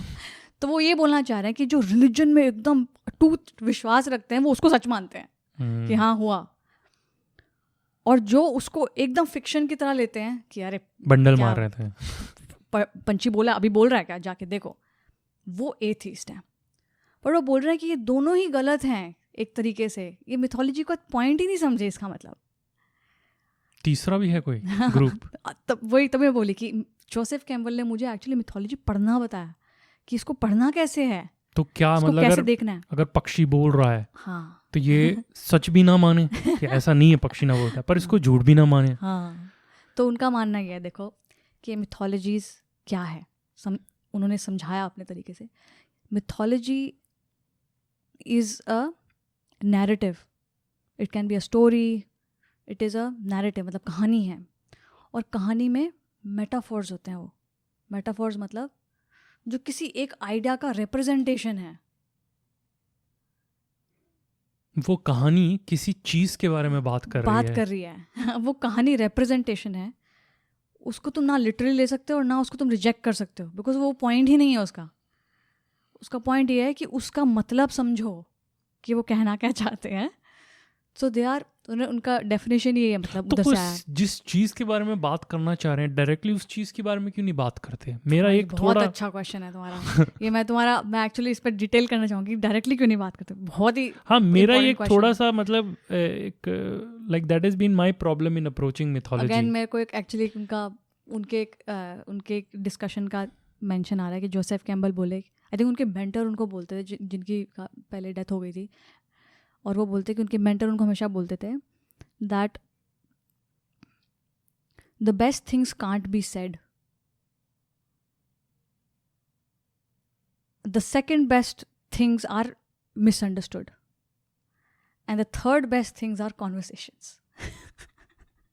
कहने का मतलब ये है हम थर्ड बेस्ट कर रहे हैं कि जो एक्चुअल में सच तो उसके बारे में तो बोल ही नहीं सकते। जैसे एक मैं बताती हूँ, कहानी है fish is fish. Fish is fish. Fish एक बड़ी सिंपल सी Fish is कहानी, fish, मिथोलॉजी क्या की बात कहानी हो रही है बहुत तो इंटरेस्टिंग कहानी लगी, खत्म हो गई। मिथोलॉजिकल कहानी ही बता देते हैं। मछली मछली है। मछली है। ये भी आई थी एक्चुअली, और आई थिंक मुझे ये पता कहाँ से याद आई, हम अपने कैलिफोर्निया अकेडमी ऑफ साइंसेज में गए थे, तो वहाँ पे वो किसी चीज़ के बारे में बता रहे थे, तब उन्होंने एक कहानी बताई थी, तो मुझे कहानी इस कॉन्टेक्स्ट में याद आ रही है। और कहानी क्या है कि एक मछली होती है, पानी में रहती है, और एक फ्रॉग होता है। फ्रॉग जब टैडपोल होता है तो वो एकदम मछली जैसा दिखता है। हाँ, उसकी मतलब मेंढक जब वो छोटा सा एकदम अभी मेंढक बना ही नहीं होता वो, तो मछली और मेंढक ऑलमोस्ट बराबर से दिखते हैं, सेम से दिखते हैं, तो अच्छे दोस्त होते हैं पानी के अंदर। तो मेंढक एक दिन आता है तो उसके पैर निकल जाते हैं, तो मछली बोलती है अरे क्या हो गया? ये गलत है, मछली कैसे बोल सकती है? वही तो, I am kidding. Exactly. So mythologies are metaphors. अब मैं तुम्हें एक मेटाफॉर बता रही हूँ, हेंस द स्टोरी। तो मेंढक के पैर निकल आते हैं, ठीक है, फिर मछली कहते हैं अरे क्या हुआ? फिर अगले दिन दोबारा आते हैं तो मेंढक बन जाता है, मतलब उसके 2 हाथ भी निकल आते हैं। तो मछली कहती है अरे तू तो बदलता ही जा रहा है। कहता है हाँ यार, ये तो मैं तो मेंढक हूँ तो मेंढक बनूंगा। कह रहे हाँ सही बात है। वो कह रहे कि तो फिश है तो फिश ही रहेगी। कह रहे अच्छा। तो एक दिन दोबारा आता है मेंढक, और मेंढक कहता है कि अरे मैं तो बाहर भी जा सकता हूँ लैंड पे। तो मछली कहती है अरे लैंड पे भी जा सकता है, और वो उछल के लैंड पे चला जाता है। तो मछली कहती है अरे मेरा तो दोस्त चला गया। थोड़े दिन बाद मेंढक वापस आता है, तो वो कहता है कि अरे लैंड पे तो क्या अजूबी चीज़ें हैं। तो मछली कहती है अच्छा क्या चीज़ें हैं? क्योंकि मैं तो बाहर गई नहीं कभी, मैं तो यूं ही देखती हूँ, थोड़ा बहुत कुछ दिख जाता है मुझे, बट मेरे को नहीं पता क्या है। तो कहता है कि लैंड पे तो बर्ड्स हैं। बर्ड्स, वो कहती है बर्ड्स क्या होता है? तो कहते हैं कि बर्ड जिसके पंख होते हैं, तो वो डिस्क्रिप्शन देता है कि वो हवा में उड़ सकते हैं। तो मछली सोचती है मछली का रूप जिसके पंख लग गए हों क्योंकि उसको पता नहीं और रूप देखे ही नहीं उसने। फिर मेंढक दोबारा आता है और एक दिन दोबारा आके बोलता है अरे मैंने बहुत एक और चीज़ देखी, वहाँ लैंड पे तो जानवर रहते हैं जिनके 4 पैर हैं और वो घास खाते हैं। वो गाय का डिस्क्रिप्शन देता है। तो मछली कहती है अच्छा। तो वो इमेजिन करती है कि गाय एक ऐसी मछली है जिसके 4 पैर हैं और वो उसके मुंह में घास है। फिर एक तीसरे दिन और आता है मेंढक, आके बोलता है कि अरे इधर तो आदमी रहते हैं, आदमी और बच्चे। तो आदमी और बच्चों का डिस्क्रिप्शन देता है मछली को। तो मछली कहती है अच्छा। तो वो आदमी का डिस्क्रिप्शन ऐसे सोचती है कि मछली है ऐसे सीधी इरेक्ट खड़ी है जिसके हाथ और पैर हैं, और एक और छोटी मछली है। तो पॉइंट ये है कि तो हम मछली को कितना ही बता दें, जब तक मछली खुद एक्सपीरियंस नहीं करेगी कि वो इससे आगे सोच नहीं सकती। तो इस कहानी के जरिए मैं आई थिंक पॉइंट ये बताना चाह रही थी कि जो उन्होंने बोला कि the best things can't be said, they can only be experienced. The second best things are metaphors, जो ये मेंढक कर रहा था, and the third best things are conversations कि मैं उसके डिस्क्रिप्शन दे के तुम्हें किस तरीके से बताने की कोशिश कर सकती हूँ, बट अल्टीमेट सच तो एक्सपीरियंस के थ्रू ही होता है। मुझे अच्छा लगा ये एक इस कहानी में ट्विस्ट डालते हैं। एक दिन मेंढक आता है, मछली को बोलता है अरे बाहर गया मैं, वहाँ तो पानी नहीं होता है। तो मछली बोलती है पानी क्या होता है? पानी क्या होता है? सही बात है। तो I get the point कि what you mean, there are some things which cannot be said, which can only be realized or experienced. मैं बुक पढ़ी थी मैंने, My Experiments with Truth, Gandhi ji, by Mohandas Karamchand Gandhi, Mahatma Gandhi. उनके बहुत अच्छा उसमें एक स्टेटमेंट है जो मेरे को हमेशा याद रहता है और वो है कि silence is the highest tool, is the highest tool of a votary of truth. Votary मतलब someone who follows just truth. तो उनका भी एग्जैक्टली यही कहना है कि तो एनीवेज मैं पॉइंट, तुम्हारा क्वेश्चन बहुत ही अच्छा था तो मैं उसका आंसर देना चाहती थी डिटेल में कि क्यों है ये कहानियाँ ऐसी। हम क्यों उस चीज़ के बारे में सीधी बात नहीं करते, क्यों मेटाफोर्स में गोल गोल गोल गोल गोल हाँ। घुमा के बात करते हैं। हाँ। तो तू कहना है चाह रही क्योंकि कई चीज़ें ऐसी होती हैं दुनिया में जिनके बारे में आप बातें नहीं कर सकते हो, it can not be said, and those are the best things. फिर तूने बताया देयर सेकंड कैटेगरी थी थिंग्स व्हिच आर मिसअंडरस्टूड। वो क्या है? Metaphors are always misunderstood.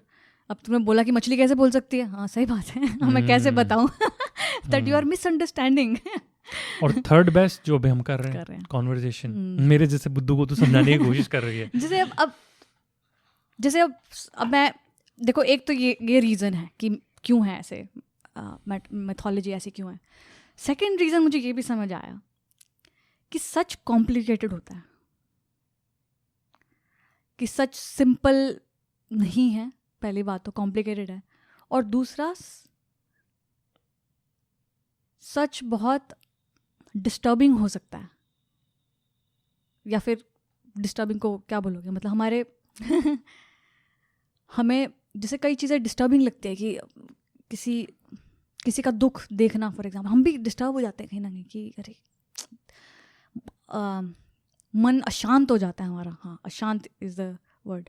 तो सच कई बार अशांति भी ला सकता है, मतलब आपके देखो अल्टीमेट तो शांति ही लाएगा, बट इमीडिएटली अगर आपको मैं बता दूं, जैसे फॉर एग्जांपल अभी हम बात करते हैं कि हम एप्स हैं, हम बंदर हैं, अभी जस्ट 100 साल पहले अगर तुम्हें किसी को बोलते तुम्हें शायद जेल हो जाती है उसके लिए क्योंकि सच एक्चुअल में सच कड़वा लगता है। सच कड़वा है, हाँ एग्जैक्टली, थैंक यू।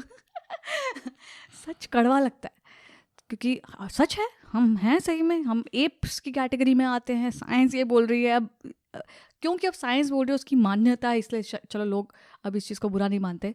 बट अगर हम थोड़ा 10-20 साल पहले के इंडिया में भी जाते तो गांव में भी अगर तुम्हें बोलते कि तुम्हें पता है कि तुम बंदर हो, या फिर तुम, मतलब मैं वैसे बता रही हूँ, जनरली सच कड़वा होता है तो लोग नहीं सुनना चाहते, इसलिए इनको स्टोरीज में बांध के उनको बताया जाता है कि भैया भूलो तो नहीं, कम से कम भूलना एक और चीज़ है। थर्ड रीज़न क्यों है ऐसी स्टोरीज ऐसी, और स्टोरीज ही क्यों है कि कुछ और क्यों नहीं है, या फिर रिचुअल्स ये क्यों है जो हम रिपीट करते हैं बार बार, कहानियाँ क्यों हैं जो इतनी आसान है बतानी एक जनरेशन से दूसरी जनरेशन, क्यों?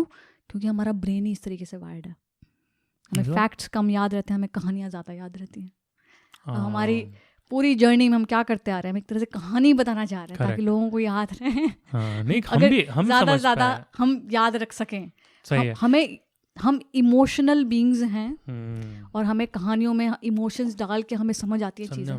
ये बात तो सही है। अगर यही जो चीज़ हमें अपना जो प्रोजेक्ट चल रहा है, ठीक है, हम 1400 करोड़ साल पहले हमने प्रोजेक्ट शुरू किया, ऐसा ही लग रहा है अब तो कि हमने प्रोजेक्ट ही 1400 करोड़ साल पहले शुरू किया। तो कोरोना वायरस के चलते तो सही में लग रहा है। हाँ, सही में। कहने का मतलब हमारी जो जर्नी है वो 1400 करोड़ साल पहले शुरू हुई। उसके बाद हमने दुनिया जहान की, हाइड्रोजन की बातें की, एटम्स की बातें की, सेल्स की बात की, ऑर्गेनिजम्स की बात की, एवोल्यूशन की बात की। ये सब अगर हम ड्राई फैक्ट्स की तरह बात करते हैं, हाँ जी ऐसा है कि 1400 करोड़ साल पहले ये आया, फिर ये मतलब ये इसकी ये प्रॉपर्टी होती है, फिर इसकी ये सन की ये प्रॉपर्टी होती है, हाइड्रोजन ग्रेविटी में ये होता है और ये फॉर्मूला होता है, तो कोई ठीक है वो आप एग्ज़ाम पास हो जाओगे, वो कर लोगे। बट अगर आपको किसी चीज़ की अच्छी समझ चाहिए तो वो कहानी के फॉर्म में होना चाहिए। इसलिए हम इसको एक सिंगल कहानी, मतलब मेरा तो पता है यही उद्देश्य है कि अगर हम आज से पता नहीं कितने साल बाद फ्यूचर में अपना 1000वां एपिसोड रिकॉर्ड कर रहे हो, तो पिछले 999 एपिसोड हो ना, वो एक कहानी की तरह चल रहा है। कि एक दिन शुरू हुई थी कहानी, पता नहीं कैसे हुई, जैसे बिग बैंग पता नहीं कैसे हुआ, एक दिन हो गई शुरू, बट उसके बाद it is all sequential, like it all makes sense, like one thing leads to another, one thing leads to another. और ये मैं बोल रही हूँ, ये एक्चुअली आज की डेट में साइंस भी बोलती है कि जैसे एक मैं बुक शायद एक पहले ही मेंशन किया था, मैंने बुक पढ़ी थी, स्टीवन स्लोमैन एंड फिलिप फर्नबर्ग करके, दो कॉग्निटिव साइंटिस्ट हैं।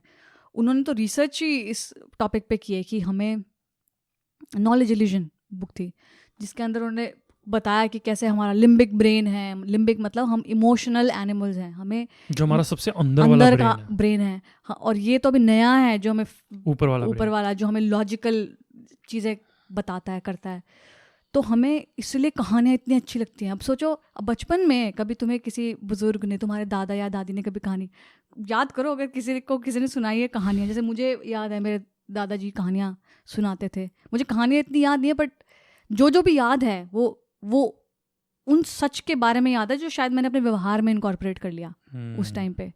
मतलब अपने व्यवहार को ही उस कहानी से मुझे इतनी अच्छी लगी तो मैंने व्यवहार में इनकॉर्पोरेट कर लिया। इनफैक्ट ये एक एक्चुअल में सच है, पता है, हम आज जो भी है मनुष्य, हमारा जो भी व्यवहार है अपने माता पिता के प्रति, हमारे भाई बहन के प्रति, ये क्या है, ये हमें कभी किसी ने बताया है? नहीं तो हम सही में बंदर हैं, हमें नहीं पता ये भाई है, बहन है, इनसे क्या व्यवहार रखना चाहिए, हम बंदरों की तरह ही रखते। ये किसी ने बताया और हमने अपने व्यवहार में डाल दिया उसको, और अब भूल गए हम किसने बताया, कैसे बताया, कौन सी कहानी थी। कहानियाँ इतनी इंपॉर्टेंट है कि हमारे अंदर चली जाती है और हमें पता भी नहीं चलता वो कब गई। ये बात तो तू बड़ा सही बोल रही है। मैं भी कई बार सोचता हूँ, जैसे यहाँ पे है ना, यहाँ पे जिन लोगों को इंडियंस बोलते हैं, नेटिव अमेरिकन को कहानी है कि कोलंबस जब यहाँ आया था, वो तो इंडिया ढूंढने निकला था, तो यहाँ आया तो उसे लगा ये इंडियन मिल गए। तो जो नेटिव अमेरिकन जो यहाँ के इंडियंस बोलते हैं, उनके ना नाम बड़े अलग अलग होते हैं, ड्रैगन कायोटी और ऐसे जानवरों के पीछे उनके नाम होते हैं, आदमियों के नाम होते हैं। तो उन सब का ना एक स्पिरिट एनिमल होता है। तो तू जो ये बोल रही है, मेरे को उससे रियलाइज हो रहा है, बड़ी इंटरेस्टिंग चीज़ है यार वो। क्यों? क्योंकि वो अपना व्यवहार, वो हर इंसान अपने लिए ढूंढता है कि जी मैं अपना व्यवहार किस जानवर पे मॉडल करूंगा, like not in a bad way, like I want to behave like a coyote. But if you think about it, आज से 40,000 साल 50,000 साल पहले, जब हमारी लैंग्वेज भी नहीं आई होगी, जब भी लैंग्वेज आई होगी, उससे पहले हम जब जानवरों को देखते होंगे तो हम कोशिश करते होंगे उनका भी व्यवहार कॉपी करने की। हम हाथी से अलग चीज़ सीखते होंगे, हम लोमड़ी से अलग चीज़ सीखते होंगे, बंदरों से अलग चीज़ सीखते होंगे, सांप से अलग चीज़ सीखते होंगे। हमारी कहानियाँ हमारा में एम्बेडेड है। हाँ, इसलिए हमारी कहानियों में जानवर इतने प्रोमिनेंट हैं। हमारे इंडिया में पंचतंत्र की कहानियां हो गई। मैं एक्चुअली थोड़े दिन पहले ही देख रही थी कि पंचतंत्र की कहानियां, मुझे याद है किताबें लाते थे और हमें बड़ी, अब वही बात है, मैंने कभी ध्यान नहीं दिया उनके पीछे क्या कहानी है। वो अभी एक्चुअली जाके कोई पढ़े, किसी के पास हो तो उनकी एक्चुअली मॉरल स्टोरीज तो आती है वो जानवरों के रूप में बस। तो हम मतलब हमारी कहानियों में जानवर बोलते हैं, वो इम्पोर्टेंट नहीं है। What is more important is कि वो कॉन्सेप्ट क्या है, वो किस बारे में बोल रहे हैं, उनका व्यवहार कैसा है, और वो व्यवहार आप उसमें से क्या सार ले सकते हो और अपने व्यवहार में कैसे उसको इनकॉर्पोरेट कर सकते हो। बिल्कुल। और अब मैं एक्चुअली थोड़ा तुम्हें बताऊं कि पुरानी अगर मिथोलॉजीज़ को देखा जाए, मैंने एक्चुअली देखो मेरा काम आज के डिस्कशन में यही है कि मैं मिथोलॉजीज़ के अंदर डिटेल में जाने के बजाय कॉन्सेप्चुअल लेवल पे समझाना चाहती हूँ। क्योंकि मिथोलॉजी अगर किसी को भी इंटरेस्ट है, अगर वो इस पर्सपेक्टिव से देखेगा ना, आई थिंक उसको बहुत ही बेनिफिट होगा। मैं इतना डिटेल में इसलिए कहानियों में नहीं जाके उसको बड़े कॉन्सेप्चुअल लेवल पे एक बारी मैं समझना चाहती थी खुद। तो मुझे ये चीज़ समझ आई, देखो कि मनुष्य देखो, इन कहानियों में दो चीज़ें दिखती हैं हमें, कि मनुष्य अपना व्यवहार कैसे रखे, ये बताती हैं कहानियाँ। और अपना व्यवहार कैसे रखे और किस हिसाब से रखे, उस दो चीज़ें डिपेंड करती हैं कि एक तो वो अपना व्यवहार कैसे रखे अपने एनवायरनमेंट के साथ, जिस एनवायरनमेंट में वो रह रहा है, और अपने खुद के नेचर के साथ। मतलब हमें डिसीज़ आ रहा है, हमें दुख आता है, हमें मिजरी आती है, ये हमारे साइकोलॉजिकल प्रॉब्लम्स हैं एक तरह से समझ लो। हमें मिजरी होती है, हमें सफरिंग होती है इसकी वजह से। तो इन दोनों चीज़ों को ध्यान रखते हुए मिथोलॉजी रखी जाती है। तो most of the mythologies will either tell you how to, so science tells what it is, कि क्या है, एंड यू कैन से कि mythology tells what ought to be exactly। Science वो कैसे बताएगी कि कैसे रहें, क्या, हाउ टू लिव। साइंस बताती है क्या है, मिथोलॉजी बताती है क्या होना चाहिए या कैसे होना चाहिए। हाँ, और मनुष्य को मतलब कोई किसी की बात नहीं हो रही कि सही बात है, फिजिक्स नहीं बता सकती कि आपका व्यवहार कैसा होना चाहिए। फिजिक्स के हिसाब से आपका व्यवहार नहीं है। फिजिक्स तू जो कहती है इमेजिन्ड ऑर्डर में नहीं जीता है, फिजिक्स एक्चुअल रियलिटी में जीता है। फिजिक्स बोलता है कि कुछ भी व्यवहार हो, आप प्यार से बात कर रहे हो अपनी पत्नी से या फिर अपनी पत्नी का मर्डर कर रहे हो, फिजिक्स के पर्सपेक्टिव से हाइड्रोजन एटम्स ऐसे हाथ चलते हैं और मुंह ऐसे चलता है, बायोलॉजी चल रही है, वो बता देगा ब्रेन में सर्किट्स चल रहे हैं। बट ये चीज़ हमारे लिए ज़्यादा ज़रूरी है कि हमारा व्यवहार कैसे होना चाहिए, व्हाट ऑट टू बी। क्योंकि हम साइकोलॉजिकल बीइंग हैं, हमारा एक माइंड है, हम अकेले तो जीते ही हैं पर हमने एनवायरनमेंट के अंदर जीते हैं। एनवायरनमेंट में लोग हैं, एनवायरनमेंट में नेचर है, एनवायरनमेंट में सोसाइटीज़ हैं, एनवायरनमेंट चेंज होता रहता है। तो जो पहले हंटर गैदरर्स थे, उनकी मिथोलॉजीज़, उनकी जो कहानियाँ होंगी है, उनकी जो स्टोरीज थी, उनके रिचुअल्स थे, वो नेचर में एम्बेडेड थे। वो इसीलिए थे क्योंकि उसी में रह रहे थे, और कहाँ होंगे। तो तुम कहानियाँ देखोगे जैसे जैसे, और ये बाय द वे ये कहानियाँ मैं जो बोल रही हूँ हंटर गैदरर, मतलब हर तरह के हंटर गैदरर पे लागू होती है, चाहे वो अफ्रीका में रहता है, चाहे वो अमेरिकाज़ में रहता है, चाहे वो इंडिया कॉन्टिनेंट में रहता है। ये सब रहते थे जहाँ पे भी, उन सब पे ये लागू होती है। क्योंकि यही जोसेफ कैम्पबेल ने फाइंड आउट किया कंपैरेटिव मिथोलॉजी करके कि कैसे इनकी मिथ्स के अंदर कॉमनैलिटी है। मुझे कोई एग्जांपल दें। तो एग्जांपल देते हैं, जैसे पहले जब कॉग्निटिव रेवोल्यूशन आया होगा, हम हंटिंग मास्टर हो गए थे, हंटिंग बहुत अच्छी कर रहे थे, शिकार कर रहे थे, शिकारी थे। तो याद है हमने एक हमारे कजन्स, हमारे या फिर ब्रदर सिस्टर्स की बात की थी, निएंडरथल्स। तो उनके अंदर हमने बोला था कि एक वो हमने देखते हैं कि वो रिचुअल्स कर रहे थे, वो बेरी कर रहे थे, अपने अपने दफना रहे थे अपने रिलेटिव्स को या अपने जो भी ग्रुप के मेट को, और उनके दफनाई हुई हम साइट्स पे देखते हैं कि उसके साथ वो चीज़ें दफनाई उन्होंने। जैसे उसका कोई छोटा मोटा हथियार होगा तो उसके साथ ही दफना दिया, या उसका कोई छोटा मोटा कुत्ता था, वो भी अगर मरा तो उसके साथ ही उसको। तो वो क्या करना चाह रहे थे एक तरह से। तो जोसेफ कैम्पबेल बड़ी एक अच्छी चीज़ बोलते हैं कि मनुष्यों को जब से कॉग्निटिव रेवोल्यूशन के बाद, जब से हम इतने इंटेलिजेंट हुए, जो हमारा अभी ब्रेन है, जो अभी हमारा माइंड है, हमें एक चीज़ समझ आ गई कि एक सेकेंड, कि तो मैं हूँ, मुझे दुख होता है, इसका मतलब तुम्हें भी होता है, इसका मतलब वो जो मरा है उसको भी हुआ होगा। इसको बोलते हैं थियोरी ऑफ माइंड। यानी मैं सिर्फ अपने ही माइंड के बारे में नहीं सोच सकता, मैं एक्चुअली ये थियोरी भी लगा सकता हूँ कि तुम्हारा माइंड कैसे काम कर रहा है। ये अब साइकोलॉजी बताती है इस चीज़ के बारे में कि अभी साइंटिस्ट ये थियोरी है प्रॉपर, बहुत इंपॉर्टेंट है। आई थिंक हम बाद में मेंशन करूँगी मैं इसका। तो उस हिसाब से मैं इससे कनेक्ट इसलिए कर रही हूँ क्योंकि आई थिंक आज की डेट में तो साइकोलॉजी इतना कुछ बताती है, और जोसेफ कैम्पबेल ने भी एक्चुअल में यही करना चाहा कि कैसे साइकोलॉजी भी कनेक्टेड है मिथोलॉजी से। उनको पता नहीं थी इसको साइकोलॉजी बोलना है और ये हमारा सब कुछ है, लेकिन अब हम जानते हैं कि ये मनुष्यों का व्यवहार है। तो कहानी क्या है तो हंटर गैदरर्स की? तो जब कोई मरा तो उनको लगा कि अरे एक सेकंड पहले तो बोल रहा था ये, तो जो भी था इसमें कहाँ गया। तो ये भी थॉट्स आप में आएंगे, आपको डेथ भी दिखेगी, तो आप उसको उसका जवाब क्या है कि क्या हुआ इसको, कि एक सेकंड पहले तो इसमें कुछ था और दूसरे सेकंड नहीं था। तो इसीलिए उन्होंने कंक्लूजन निकाला होगा कि इसका मतलब जो भी था इसमें उसको हमें रिस्पेक्ट करना चाहिए। हो सकता है अभी भी घूम रहा हो कि अभी तो था, कहाँ गया। तो बेरी करना अपने आप में एक रिस्पेक्ट शो करना है उस आदमी के लिए।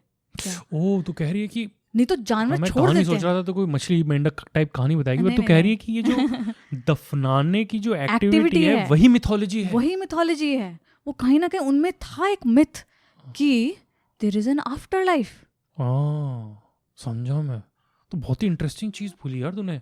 कैसा लगता होगा जो शुरू के एकदम हमारे पूर्वज होंगे जो बिल्कुल हंटर गैदर से भी पहले, कि कोई चल रहा फिर रहा एकदम मर गया। हाँ, हुआ क्या? मैं हूँ और ये तुम हो, तुम भी बोलते हो, हम करते हैं। पहले तो ये सोचते होंगे कि ये वापस आएगा कि नहीं आएगा। हो सकता है आ जाए, इसे दफना देते हो क्या पता कि अपने आप उठ जाएगा। पर चलो वो नहीं, पर कहीं ना कहीं मरने के बाद, नहीं तो उससे पहले या अभी भी कोई जानवर किसी दूसरे जानवर को दफनाता तो नहीं है। ठीक है, मर गया एंड देयर लाइक ओके ठीक है, जो भी था ये डेड, मूव ऑन, चलो आगे चलते हैं, अपना ट्राइब आगे लेके चलते हैं, अपने झुंड को आगे लेके जाते हैं। पहले शायद इंसान भी ऐसे होते होंगे, बट कहीं ना कहीं हम देखते हैं कि हमारी इंटेलिजेंस आने से हमें एक क्षमता आ गई कि हम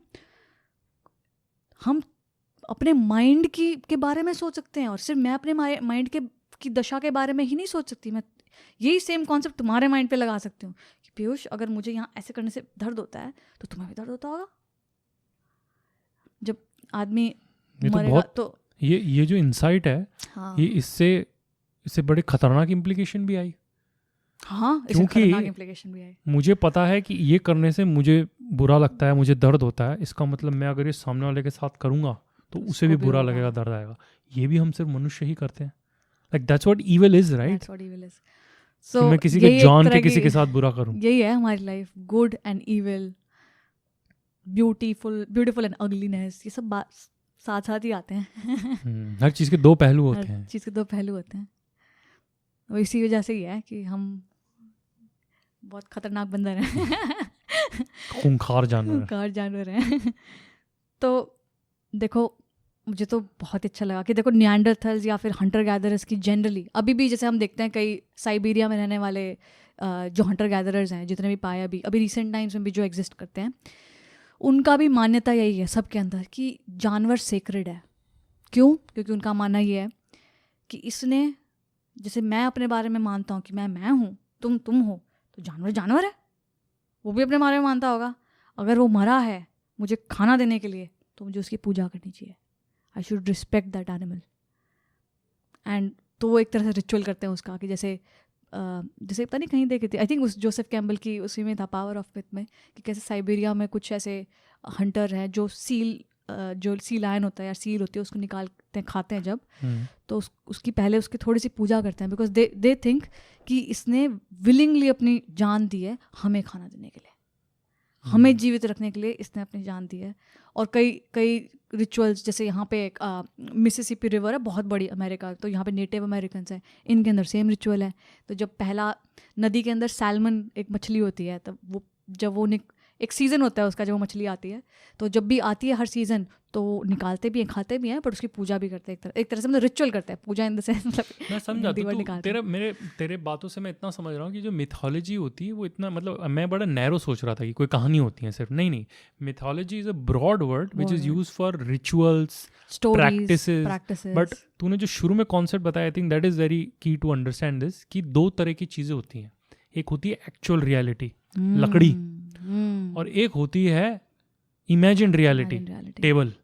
वैसे ही एक्चुअल रियलिटी हम मांस के बने हुए लथौड़े हैं जो आवाज़ें निकालते हैं, हाइड्रोजन एटम, जो साइंस बोलती है। इमेजिन्ड रियलिटी है, नहीं, मैं एक इंसान हूँ, शायद मैं मरने के बाद कहीं जाता हूँ, मेरे अंदर भी एक आत्मा है, तेरे अंदर भी एक आत्मा है, हमें दर्द होता है, जैसे मुझे दुख होता है, दर्द होता है, वैसे ही तेरे अंदर तुझे भी दुख होता है, दर्द होता है। बिल्कुल। मतलब देखो, इसको ही आत्मा बोलते हैं, जो आज की डेट में साइकोलॉजी में पर्सनालिटी बोलो एक तरह से, या कार्ल यूंग का एक शब्द है एनिमा। तो ये क्या है? ये शब्द निकाले गए, कि डिफाइन कैसे करोगे? मैं कैसे डिफाइन करूँ जो तुम्हें चल रहा है अभी, या फिर मेरे में जो चल रहा है? मैं अगर अभी स्प्लिट सेकंड अगर मर जाती हूँ तो ये नहीं रहेगा। ये क्या है जो जाता है? तो इसको एक्सप्लेन करने के लिए शब्द निकाले गए। मैं तो इनफैक्ट ये बोलूँगी कि साइंस भी अभी ब्रॉड हो चुकी है काफ़ी। Psychology is a subject where they not only understand about mind. Cognitive science for example is a subject जिसके अंदर वो सिर्फ हमारे माइंड नहीं, हमारे अंडरस्टैंडिंग, हम नॉलेज कैसे गेन कर, इसके बारे में भी जानते हैं वो। ये कहीं मटीरियल में तुम कैसे लाओगे? क्योंकि माइंड तो 3 डायमेंशनल स्पेस एंड टाइम जो है हमारा, उसके अंदर एग्जिस्ट नहीं करता। तो मैं कह रही हूँ साइंस भी एक्चुअली ब्रॉड होती जा रही है इस विषय पे। तो कॉन्शियसनेस की स्टडीज़ आती जा रही हैं अभी बहुत इंक्रीजिंगली। चलो रिचुअल्स या मिथोलॉजी के बारे में मैं इसलिए बता रही थी कि हंटर गैदरर्स की मिथोलॉजी इस तरीके की थी। अगर हम थोड़ा सा भी, जैसे तुम्हें याद है एक मिथोलॉजी की हमने पहले भी मेंशन किया था, फ्लड, ग्रेट फ्लड के बारे में मेंशन किया था, कि कैसे नोआज आर्क, मनु की बहुत बड़ा प्रलय आने वाला है, सब कुछ डिस्ट्रॉय होने वाला है। वो हमने बड़े एक इवेंट के पर्सपेक्टिव से बताया। अगर मैं तुम्हें इसको थोड़ा नैरो डाउन करके मिथोलॉजी बताऊं इसमें क्या है, तो इसमें मिथोलॉजी ये है कि जैसे मनु की कहानी है, अभी इंडिया में एक मनु की कहानी है, सेम यही ग्रेट फ्लड, कि कैसे एक प्रलय आने वाला था। तो प्रलय के टाइम पे भगवान ने एक मनु है उसको बोला कि तू सब जानवर ऐसे ऐसे इकट्ठा कर एक नाव बना, तो नाव के अंदर हम तेरा ये सारे बच जाएंगे, बाकी सब दुनिया ख़त्म हो जाएगी, मतलब रफली ऐसी है स्टोरी। और उस टाइम पे जब फ्लड आया तो गॉड भगवान मछली के अवतार में आया, मत्स्य अवतार, जो पहला अवतार बताते हैं अपने 10 अवतार के, जो 10 अवतार अपने आप में एक मिथोलॉजिकल सीरीज़ है पूरी, जैसे उस तरीके से है। तो मैं उसके अंदर पहला मत्स्य अवतार बताते हैं। मैं सोच रही थी मुझे अब क्योंकि मुझे लेंस मिल गया जोसेफ कैम्पबेल का लेंस की कैसे देखना है मिथोलॉजी, तो मैं सोच रही थी कि सोचो उस टाइम पे ये क्या बताता है कि मत्स्य अवतार क्यों है, ये कहानी एग्जिस्ट करती है और पता नहीं कब से ही चल रही है। पहले हो सकता है ओरली आगे बढ़ती गई, फिर जब राइटिंग आई तब रिटर्न में आने लगी है, क्योंकि राइटिंग थी नहीं ना उससे पहले। तो पहले से मुंह ज़बानी होती है, तो मुंह ज़बानी तो किसको पता है कितनी पुरानी है। फिर इन ऑल लाइकलीहुड जब वो हम ग्रेट फ्लड बता रहे थे, जो अब क्लाइमेट साइंस बोल रहा है कि एक एक्चुअल में जब सी लेवल राइज हुए थे तो काफ़ी लैंड्स पे मतलब भयंकर फ्लड्स आए होंगे, क्या पता उस आसपास के उसके आसपास ये कहानी बनाई गई होगी। तो मैं तो रफली मतलब जोड़ रही हूँ इन इवेंट्स को, बट इससे एक बहुत इंपॉर्टेंट चीज़ पता चलती है ये कि जो भी वो सोसाइटीज़ थी उनके लिए मछली बहुत इंपॉर्टेंट थी। मछली was the life giving thing, मतलब वो एक्चुअल में सी के पास रहते होंगे, और एक्चुअल में हमने देखा है कि कई सोसाइटीज़, कई फर्स्ट विलेजेस जो थे वो एक्चुअल में सी विलेजेस, मतलब सी के पास बसे, और वो एक्चुअली में बहुत मज़ा आया यार मेरे को। I think it just clicked. तो ये बता, अरे वाह, मैं समझ में आ गया तो क्या बोल रही थी। मैं तेरे से पूछा था शुरू में कि जो लोगों की मान्यताएं होंगी उसका तो कोई एविडेंस हो ही नहीं सकता ना, मरने के बाद मान्यता तो चली गई।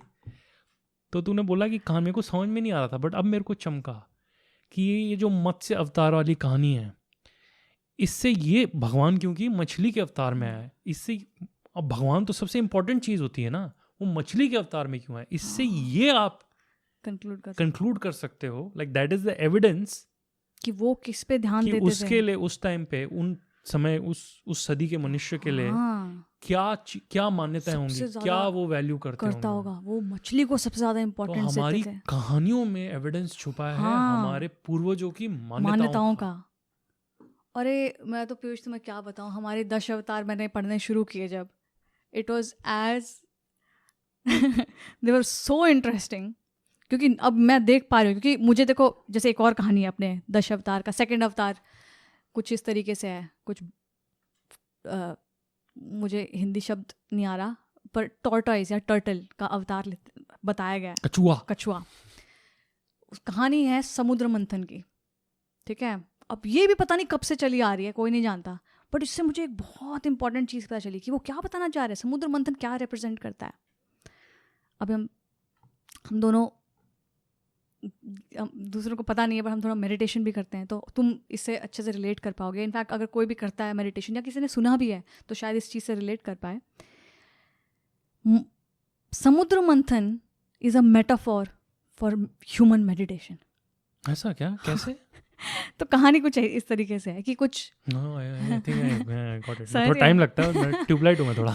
नहीं मेरे को भी टाइम लगा भाई उससे, ये कोई, क्योंकि इट्स नॉट ऑब्वियस, क्योंकि you go deep into your mind और उसमें क्या निकल के आएगा आपको पता नहीं है, और पर कुछ ना कुछ निकल के आता है हर सेशन में कुछ। और कौन सा सबके लिए मैं एक बार कहानी बता देती हूँ, फिर हम करेंगे जिक्र, क्योंकि मुझे बहुत इंटरेस्टिंग लगा। बाय द वे ये मेरी हाइपोथेसिस है, कहीं पे लिखा नहीं है ये, पर क्योंकि मुझे इतना ये क्लिक किया कि ओह अच्छा, अब मुझे समझ आया कि क्या बोलना चाह रहे हैं। और हर चीज़ सिंबॉलिक है, हर चीज़ मेटाफोर, हर चीज़ सिंबॉलिक है, मतलब उसमें ऐसी कोई चीज़ ऑब्वियस नहीं है। तो कहानी कुछ इस तरीके से देखो, मोटी मोटी तो, कि कुछ देवता थे, कहानी तो बहुत पहले स्टार्ट होती है, कुछ देवता थे, इंद्र देवता, और हमारे बहुत सारे देवता हैं। देवता अपने आप में बड़ा इंटरेस्टिंग कॉन्सेप्ट है। देवता एक ऐसी चीज़ है जो हमारी मनुष्यों की ही पर्सनैलिटी एक तरह से डिस्क्राइब करती है, या फिर पर्सनैलिटी भी नहीं, हमारी आकांक्षाएं जो हम चाहते हैं उसको डिस्क्राइब करते हैं। हम वो बनना चाहते हैं, अच्छा। क्योंकि हम में वो एबिलिटी नहीं है, तो हम उसको एक मनुष्य अवतार दे देते हैं जिसको हम देवता बोलते हैं। वो एक साइकोलॉजिकल एलिमेंट ही है। तो कार्ल यूंग के एक एक्चुअली बहुत इंपॉर्टेंट कॉन्सेप्ट है आर्केटाइप्स का, तो वो एक तरह से वो आर्केटाइप ही है। वो मैं कभी हम बाद में डिस्कस करेंगे, पर मोटा मोटा ये है कि जैसे समझ लो इंद्र देवता है। इंद्र देवता क्या है? इंद्र देवता है देवता जो बारिश लाते हैं, या फिर ज़्यादातर यही है, मतलब बारिश और तूफान, ये इनका मतलब उनके पास ये पावर है। सोचो कितनी अजीब चीज है कि हमने ये इनकी ग्रीक माइथोलॉजी भी ऐसी exactly same, exactly same, Zeus होता था, पोसाइडन होता था, exactly same Piyush, exactly same. God of Greek war, mythology, God of rain, Greek mythology में जाओ तो एक कहानी है, मेरे को ज्यादा नहीं पता है, बहुत फेमस है उनकी भी कहानी same. I don't want to digress you, sorry. तो हाँ सॉरी, हाँ देवता होते हैं, हाँ। देवता है वो हमारी ह्यूमन एस्पिरेशंस को एंथ्रोपोमॉर्फाइज कर दिया हमने, बेसिकली इंसान का रूप दे दिया कि हाँ ये देखो एक ऐसे इंसान जिनके पास ये पावर है। और सोचो बारिश तूफान बड़ा अजीब है, एग्रीकल्चर सोसाइटीज में बारिश की कितनी इंपॉर्टेंस होगी सोचो कि उनको चाहिए कि कोई तो लाए बारिश, कौन लाएगा? भगवान। कौन सा भगवान? देवता। तो ऐसे ना हमने बहुत सारे, अगर मैं पता है पहले मैं जब छोटा था ना तो मैं बड़ा हंसता था ऐसे लोगों पे कि हाँ बारिश के देवता यार, है, हम मैं बोलता था ऐसे नहीं है, वाटर साइकिल पढ़ाया गया था ये वो। पर जैसे जैसे मेरी थोड़ी उम्र हो रही है ना, मेरे को एक छोटी सी चीज रियलाइज हो रही है, अगर 50,000 साल पहले मैं पैदा हुआ होता ना और बारिश आ रही होती तो मैं तो ये बोलता कौन गिरा रहा भाई पानी, और कहाँ से आती है, मतलब that would have been my nature. और कोई अगर मेरे को बोलता ना वाटर साइकिल, तो मैं बोलता बेवकूफ मत बना, ये पानी ऐसे कैसे गिर सकता है ऊपर, ऑब्वियसली कोई गिरा रहा है, हमें दिख नहीं रहा। आई थिंक एक हमने पहले भी बहुत अच्छी बात बोलती, मैं दोबारा मेंशन करना चाहूँगी और आई थिंक हर एक बार लागू होती है, दैट वी कैन नॉट जज anyone's theory or like anyone's behavior of the past by the yardstick of today. Correct. तो ये हमारे साथ प्रॉब्लम हो रही है कि हमने पढ़ लिया अब साइंस, हमें पता है ये नहीं है, इसलिए हम उनको इस हिसाब से जज करते रहते हैं। अरे ज़रा सोचो, उनको कुछ नहीं पता है, उन्होंने अपनी इमेजिनेशन से सब चीज़ें फिगर आउट कर लिया और सोसाइटीज बना ली है। अगर वो नहीं होते तो आज हम नहीं होते। मतलब मुझे तो ये समझ आया सिंपल कि अगर उन्होंने वो नहीं बनाई होती तो हम तो होते ही नहीं। मतलब ये फेज आना ज़रूरी है और आता ही कैसे नहीं आता, मतलब अब तो मुझे ऐसा लगता है कैसे नहीं आता। बट चलो, समुद्र मंथन की कहानी, देवता हो गए, ऐसे ही राक्षस क्या है? हमारी सोसाइटी में हम इंसानों को देखते आते हैं, कईयों में कुछ उल्टी हरकतें हैं, उनको हमने राक्षस बना। अभी उससे रिलेट कर लेते हैं, तूने जो बताया थियरी ऑफ माइंड, मेरे ख्याल से हम मनुष्य की सबसे बढ़िया थियरी ऑफ माइंड है, हम सब इस थियरी में मानते हैं। तूने बताया कि हमें एक क्षमता होती है कि यार मुझे अगर ऐसे चिमटी लगाने से दर्द हो रहा है तो अगर उसके कोई चिमटी मारेगा तो उसे भी दर्द होगा, ठीक है, कि मतलब मैं जो फील करता हूँ चीज़ों से वैसे सामने वाला। देवता कौन हुआ? जो दूसरे लोगों का दर्द समझता है कि यार इसको इस चीज़ से दुख होगा और अपना बिहेवियर ऐसा रखता है, एक बड़ा सेंटली आदमी। राक्षस कौन हुआ? इसको तो मैं मजा चुकाता हूँ, मुझे पता है इसकी दुख की रग क्या है, इसकी नब्ज मैं दबाऊंगा। तो वही है बस, वो भी मतलब अवतार देती है उनको। और राक्षस और देवता दोनों ही हम में रहता है। हमें लगता होगा कि यार नहीं हम तो देवता टाइप हैं। बस यही है। और समुद्र मंथन तो इतना क्लियरली वही है। तो क्या होती, सॉरी मैं फिर इंटरप्ट कर लेता हूँ, ये कहानी क्या है? कहानी में ये है कि देवता एक साइड पे और राक्षस एक साइड पे, उनमें लड़ाई हो जाती है कुछ, और राक्षस पूरे ब्रह्मांड में बहुत हाहाकार मचा रहे होते हैं। तो देवता जाते हैं भगवान के पास, बोलते हैं कि अरे कुछ सोल्यूशन निकालो, ऐसे तो चलेगा नहीं, हमारी पावर चलती जा रही है और बेचारे आम लोग परेशान हो रहे हैं। तो बोलते हैं कि ठीक है, वो एक डिप्लोमेटिक सोल्यूशन निकालते हैं, डिप्लोमेटिक जैसे भी गवर्नमेंट निकालती है डिप्लोमेटिक, स्पेशली अमेरिका, कि अरे लड़ो मत, एक सोल्यूशन निकालते हैं, तुम लड़ो मत तुम एक जगह पे ओशन के अंदर, समुद्र के अंदर चर्निंग करेंगे, जैसे दही या दूध की नहीं करते हैं तो कैसे मक्खन निकल के आ जाता है। सोचो ये कहाँ से आ रहा है एग्जाम्पल, जिसका मतलब सोसाइटी में इतनी एडवांस थी कि उनमें चर्निंग होती थी या तो मक्खन सही में निकलता होगा। उनको देखो कहानियाँ कहाँ से आएंगी, हम जो देखते हैं उसी से ही बनाएंगे ना हम। तो चर्निंग चल रही है, तो बोले कि एक साइड पे देवता खड़े होंगे, एक साइड पे राक्षस।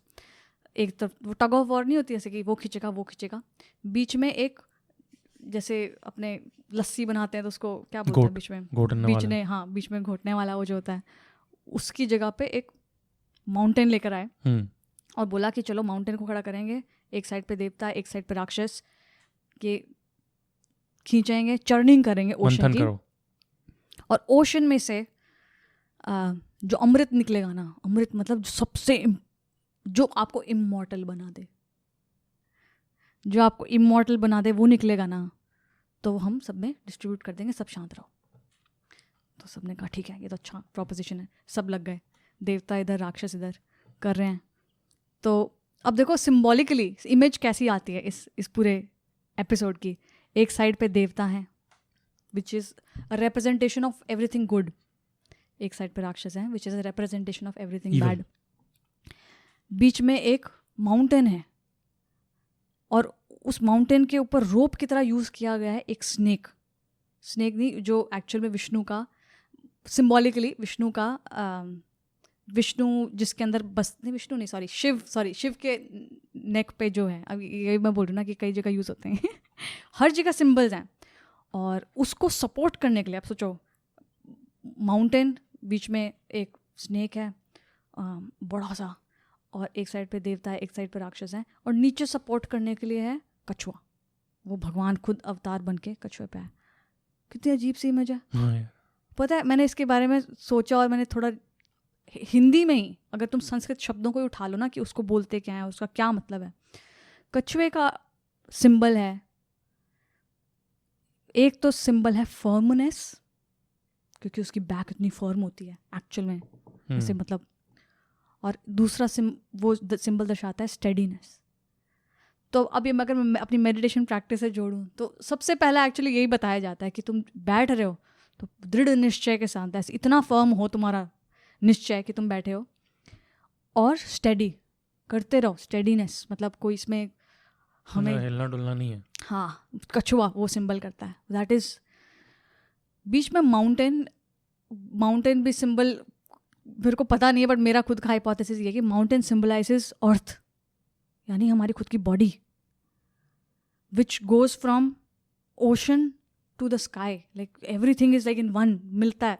माउंटेन देखो कितने बड़े होते हैं, तो एक्चुअल में वो कई बार तो स्काई मतलब अपने यहाँ पे माउंटेन्स है, कैसे बादल आए थे तो कैसे ऐसा लगता है कि ऊपर ही चले गए। सोचो उन लोगों को क्या दिखता होगा कि ये क्या सिंबलाइज करता है, कि ये तो स्वर्ग में जा रहा है, ये माउंटेन ही स्वर्ग में जाती है, बट है धरती में, तो वो सिंबलाइज करता है। तो सही बोल रही है, मेरे को बार बार उनके पर्सपेक्टिव से सोचना चाहिए, जो 40,000 50,000 साल पहले जो वो थोड़ी को प्लेन में उड़ते नीचे देखते थे माउंटेन्स को वो तो नीचे से देख रहे हैं माउंटेन को ऊपर। हाँ, ये भी इंटरेस्टिंग है। हमारे पास एक तो पर्सपेक्टिव है इतना सारा, प्लेन का पर्सपेक्टिव और नासा का पर्सपेक्टिव, exactly. जो यहीं पे होंगे उनके लिए तो लगता होगा। वो भी मैं बताती हूँ एक्चुअली, देखो मैं उनके पर्सपेक्टिव से बोल रही हूँ, उनका एनवायरनमेंट, तो फिर उनका एनवायरनमेंट ऐसा है। हाँ। और वो चर्निंग कर रहे हैं। चर्निंग कैसे, जैसे दूध या फिर मक्खन निकाला जाता है लस्सी में से, और देखो मक्खन कितना स्वाद भरा होता है, मक्खन एक्चुअली उसका रिजल्ट होता है।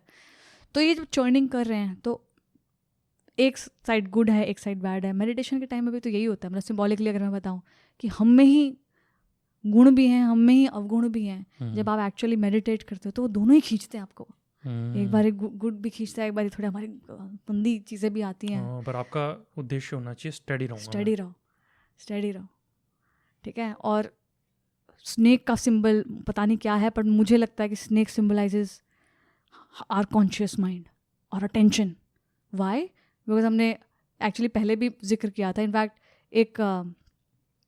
एक साइंटिस्ट है, एक कॉग्निटिव साइंटिस्ट, सब साइंटिस्ट ने फिगर आउट कर लिया कि कैसे स्नेक्स की वजह से हमने हमारी विजन पाई। याद है, हमने पहले ही मेंशन किया था, क्योंकि हम इतने हज़ारों सालों तक, लाखों सालों तक हम पेड़ों में रहे हैं एज अ बंदर, कि उन्होंने एक्चुअल में एक्सपेरिमेंट, इनफैक्ट उन्होंने एविडेंस देखा कि जिन जिन एप्स के आसपास ज़्यादा स्नेक्स रहते हैं, जिन जिन फॉरेस्ट के अंदर, उन स्नेक्स की विजन ज़्यादा तेज़ है, यानी वो अटेंटिव रहते हैं। Remarkable discovery. हमारी जो एक्यूरेसी है जो विजन की, वो इसलिए आई क्योंकि हम स्नेक्स डिटेक्ट कर सकें।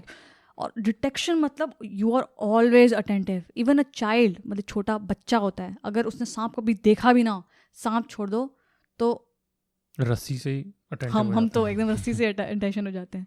तो पॉइंट है कि सांप symbolizes that's what we do in meditation. What you need is pure attention. That is like the central thing, that's what will help you churn.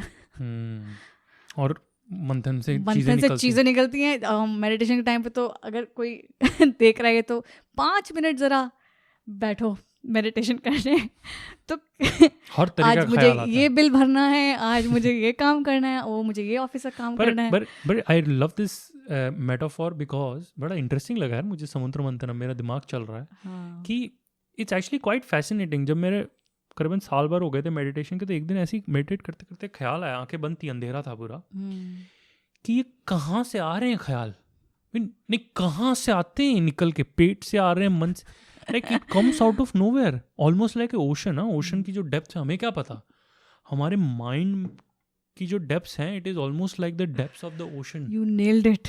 That's what that represents.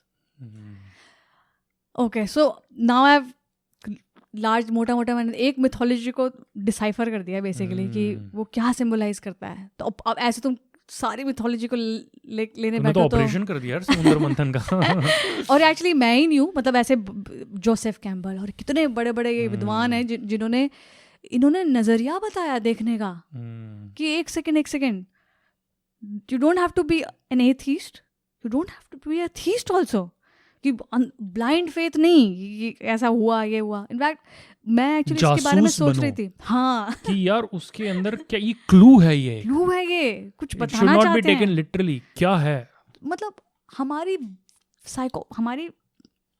Physiology थोड़ी change हुई। अब science बताती है हमारी physiology तो यही रही है कितने हजारों साल तक। तो हमको जानवर नीचे समुद्र में जाके पहाड़ नहीं, इनफैक्ट उन्होंने इतना ऑब्वियस किया कि it has to be taken as a symbol, you can not take it as literal, like okay, मतलब ये कैसे लोगे तुम लिटरल, ये बताओ। सही बात है। तो मुझे बड़ा अच्छा लगा यार। और देखो हमारे पूरे 10 अवतार देखे जाए ना, ये हर अवतार ये कई सारी चीज़ें बताते हैं। देखो हर कहानी में उस टाइम का, उस समय का, ह्यूमंस की साइकोलॉजी का सबसे महत्वपूर्ण चीज़ क्या थी वो दर्शाता है। मुझे तो ये समझ आया। सेकेंड स्टोरी, हाँ मतलब मछली फॉर एग्जाम्पल, कि उस टाइम पे होगी मछली, इसलिए मछली अवतार है। कछुए रहते होंगे, जहाँ पे मनुष्य थे वहाँ पे कछुए ज़रूर थे, कछुए नहीं आते नहीं तो कहानी में। थर्ड स्टोरी निकालो तो बोर की। अब देखो इधर भी कहाँ से कहानी आती है। अभी तुम कितना मेंशन कर रहे थे कि यहाँ पे नेटिव अमेरिकन्स क्या करते हैं, इनके नाम में ही आधे एनिमल और हाँ, आधे इनके एक तो नॉर्मल नाम होते हैं अपने, मतलब हैरी, जेम्स, जॉन, फिर इनका एक एक्चुअल मैं नाम बोल रहा हूँ कुछ, इनको लाइक इंडियन नेम होता है इनका, नेटिव नेम, तो वो जानवरों वाला और हर एक का होता है। सोचो कायोटी, डॉग, ऐसे कर करके होता है इनके। तो हमारी पूरी मिथोलॉजी में गणेश अपने जो आधा नर आधा नरसिंह अवतार जिसको बोलते हैं, इनकी ह्यूमन बॉडी है बट एक एनिमल का एलिमेंट है। वो दर्शाता है कुछ, कि वो कुछ सिंबलाइज करता है। ये कहानियाँ सब सिंबल्स हैं। मैं ये बोलना चाह रही हूँ, मैं इन सब का डिसाइफर नहीं करूँगी। करेक्ट, समझ गया। आई थिंक मुझे बड़ा अच्छा लगा इंटरेस्टिंग डिसाइफर किया आज, तो मुझे बहुत ही मज़ा आया। मेरे बहुत एक अच्छी चीज़ मुझे चमकी कि मैं ये सोच रहा था कि आज से 50,000, 70,000, लाख साल पहले इंसान, मनुष्य की मानसिकता कैसे समझ सकते हैं, क्योंकि वो तो ऐसी चीज़ है जिसको कोई एविडेंस नहीं होता ना। पर तूने मैं बहुत एक इंटरेस्टिंग एक आइडिया दिया कि एक मैं लास्ट चीज़ बोलूँ बढ़िया, कि हमारे इस मिथोलॉजी के अंदर ना ये कहानी यहीं पे एंड नहीं होती है कि हमारी पुरानी मिथोलॉजी चलती आ रही है। एक्चुअली में नई मिथोलॉजीज भी बनती रहती हैं। नहीं, मैं वही बोलने वाला था कि तूने एक्चुअली एक फंडामेंटल चीज़ समझाई मेरे को। एक तो वो तूने समझाया, वो आइडिया क्या था, let me just complete the thought, कि किसी भी इंसान की मान्यता तो फॉसिलाइज नहीं होती। तो हम कहानियों से ये पता कर सकते हैं कि क्या उनके लिए इम्पोर्टेंट रहा होगा, उनकी मान्यता क्या हुई होगी, वैल्यू सिस्टम था। पर जो दूसरी, I think in the most important take away for me for this discussion is the लकड़ी वर्सेस टेबल। आगे हम जाके बढ़ती जाएंगे, हमारी मिथोलॉजीज बढ़ती जाएंगी, हमारी इमेजिन्ड ऑर्डर्स बढ़ते जाएंगे, जैसे सिविलाइजेशन बढ़ती जाएगी। और आज की तारीख में हम तो दुनिया में पूरी इमेजिन ऑर्डर में रहते हैं। हमने शुरू में बात की थी कंट्री। अरे कंट्री क्या होती है, कहाँ है कंट्री, दिखाओ, हाथ में लेके आओ कंट्री। कंट्री तो एक कॉन्सेप्ट है, एक इमेजिन्ड ऑर्डर है। रियलिटी क्या है, धरती, घास। इमेजिन्ड ऑर्डर क्या है, अमेरिका, कि इस घास का नाम अमेरिका है और इंडिया में जो घास है उसका नाम इंडिया है। मतलब कहने का मतलब उस धरती को हमने, वैसे ये लकड़ी और टेबल, पर ये इतना फंडामेंटल कॉन्सेप्ट है ना, ये हमें आगे भी जाके बहुत जगह काम आएगा। और मैं मेरी एक रिक्वेस्ट पता है तेरे से क्या रहेगी, I am not good at doing that, but I think if you can help me figure out और डिसर्न कि what is the actual reality, versus what is the imagined order. अरे वो तो बड़ा मुश्किल हो जाएगा आगे, सभी मैं इसलिए आज ये डिस्कशन करना चाहती थी। नहीं, but this is the tool by which we will do it. हमें हमेशा लकड़ी और टेबल को डिफरेंशिएट करना चाहिए। जैसे कि तूने एक बड़ा अच्छा एग्जांपल दिया, नोट है कागज का टुकड़ा। वो एक मूवी थी ना आमिर खान की, पीके, उसमें कैसे वो फर्स्ट सीन में बोलता है जब वो राजस्थान के किसी गांव में कि यार मेरे को समझ में नहीं आया कि वो एक स्टॉल के पास जाके वो थोड़े से पहले गांधी जी वो नोट देता है तो उसको खाना मिल जाता है। उसको लगता है ये बढ़िया है कि इसको पेपर दो और खाना मिल जाएगा। वो खूब सारा पेपर इकट्ठा करता है, देता है, तो बोलता है भाई क्या क्या कर रहा है भाई तू। तो वो एक बहुत mythology fundamental point Rajkumar Hirani उस सीन के थ्रू बताने की कोशिश कर रहे थे। देखो हॉलीवुड और बॉलीवुड तो मिथोलॉजी क्रिएट करते रहते हैं। करेक्ट। तो I think what I would like to do going forward is to discern और टू डिफरेंशिएट कि क्या एक्चुअल है और क्या काल्पनिक है। बिल्कुल बिल्कुल। क्योंकि हमारी पूरी दुनिया अभी आज की तारीख में स्पेशली काल्पनिक है। और ये काल्पनिक चीजें हमें एक्चुअल में इम्पैक्ट भी करती हैं। हाँ, बड़ा तो दुख पैदा करती है। तो हमें हमेशा ये ध्यान रखना, मतलब आई थिंक ये एक मोटा मोटा पॉइंट आज से मैं आज के डिस्कशन से बोलना चाहूँगी कि देखो कुछ ऑलरेडी एग्जिस्टिंग सॉल्यूशंस हैं इस चीज़ के कि जब ये इमेजिन्ड रियलिटी इतनी ज़्यादा तुम पे इम्पैक्ट करने लग जाएं तो उसके सॉल्यूशंस भी एग्जिस्ट करते हैं। क्योंकि हम इंसान बहुत टाइम से एक दूसरे को देखते आ रहे हैं। हमने ऑलरेडी बहुत इंपॉर्टेंट चीज़ें ढूंढ ली हैं जो हमें हमारे मानसिक संतुलन को बनाने के लिए काम आए। हम शायद भूल गए उनको। तो don't throw baby with the bath water वाली बात है। मतलब इन मिथोलॉजी को एकदम साइड मत कर दो। आई थिंक इनमें भी बहुत नगेट्स हैं कई, तो बस खोजने की, गोल्डन नगेट्स ऑफ विजडम खोजने की कोशिश करो। बहुत ही मज़ा आया आज। अब मैं ये आज मेरे को ऐसा लगता है तूने मुझे ना एक बहुत बढ़िया टूल दे दिया। हाँ। एक टूल, एक मेंटल कंसेप्चुअल फ्रेमवर्क है, जो भी बोलो, टू अंडरस्टैंड कि हमारी ये जो कहानियाँ मिथोलॉजीज हैं, एक तो इनको कैसे पढ़ना चाहिए। हाँ। ना इनको लिटरल लो कि पक्षी बात नहीं कर रहा, ना इनको रिजेक्ट कर दो कि अरे पक्षी बात नहीं कर सकता, तो ये सब गलत है। Exactly. शर्लॉक होम्स किसी डिटेक्टिव की तरह, ब्योमकेश बख्शी की तरह, उसके अंदर क्या क्लू है वो ढूंढने की कोशिश करो कि बताना क्या चाह रहे हैं। Exactly. दूसरा, मैं कभी नहीं बोलूँगा लकड़ी वर्सेस टेबल। वास्तविकता ये है कि यहाँ पे एक लकड़ी है, कल्पना हमारी बताती है कि नहीं ये टेबल है। इसी बुनियाद के पीछे हमारी पूरी दुनिया बनी है। और आगे हम जो भी सिविलाइजेशंस के बारे में चर्चा करेंगे तो उसमें हमारे जैसे हायर इमेजिन्ड ऑर्डर्स आते जाएंगे। पर हम कोशिश करेंगे जितना कर पाएँ, क्योंकि बड़ा डिफिकल्ट है, कि क्या वास्तविकता है, क्या वास्तविकता है, हम जुड़े रहें। हाँ, ताकि हम जुड़े रहें, और क्या कल्पना है। And that's actually good point कि क्यों ज़रूरी है। क्योंकि मुझे ये लगता है कि जितना हम काल्पनिक दुनिया में जाते रहेंगे उससे हमें एडवांटेज मिलती है। Obviously we can do this social cooperation, इतनी बड़ी बड़ी सिविलाइजेशन। बट अगर हम if you lose touch with reality, जो वास्तविकता से अगर हम छूट जाएंगे ना, तो जीवन में दुख बड़ा आ सकता है। बिल्कुल। क्योंकि कल्पना आखिर में है तो कल्पना ही। एग्जैक्टली, बिल्कुल बिल्कुल। तो बड़ा ही मज़ा आया मुझे। मुझे भी बहुत मज़ा आया। मैं आगे जानना चाहूँगा कि और क्या हमारी इमेजिनेशन के थ्रू, हमारी मिथोलॉजी के थ्रू हमने सिस्टम्स इजाद किए, जिसकी वजह, like how did we get from Sumer to Silicon Valley, is what I want to know. तो let's move our story next in understanding कि कैसे civilisation. This time I will not reveal anything, sorry, but I have something in mind. तो बहुत ही मज़ा आया, as I said. आशा है कि आपको भी हमारी चर्चा अच्छी लगी होगी। हाँ। बड़े इधर उधर हमने डिटूर लिया आज, पर मुझे बड़ा मज़ा आया डिटूर। कोशिश करेंगे आगे भी ऐसे मोड़ लेने की। पर आई थिंक बड़ा एक फंडामेंटल कॉन्सेप्ट हमने आज समझा। तो let us know how you like the discussion in the comment section, and until we meet next time, bye bye.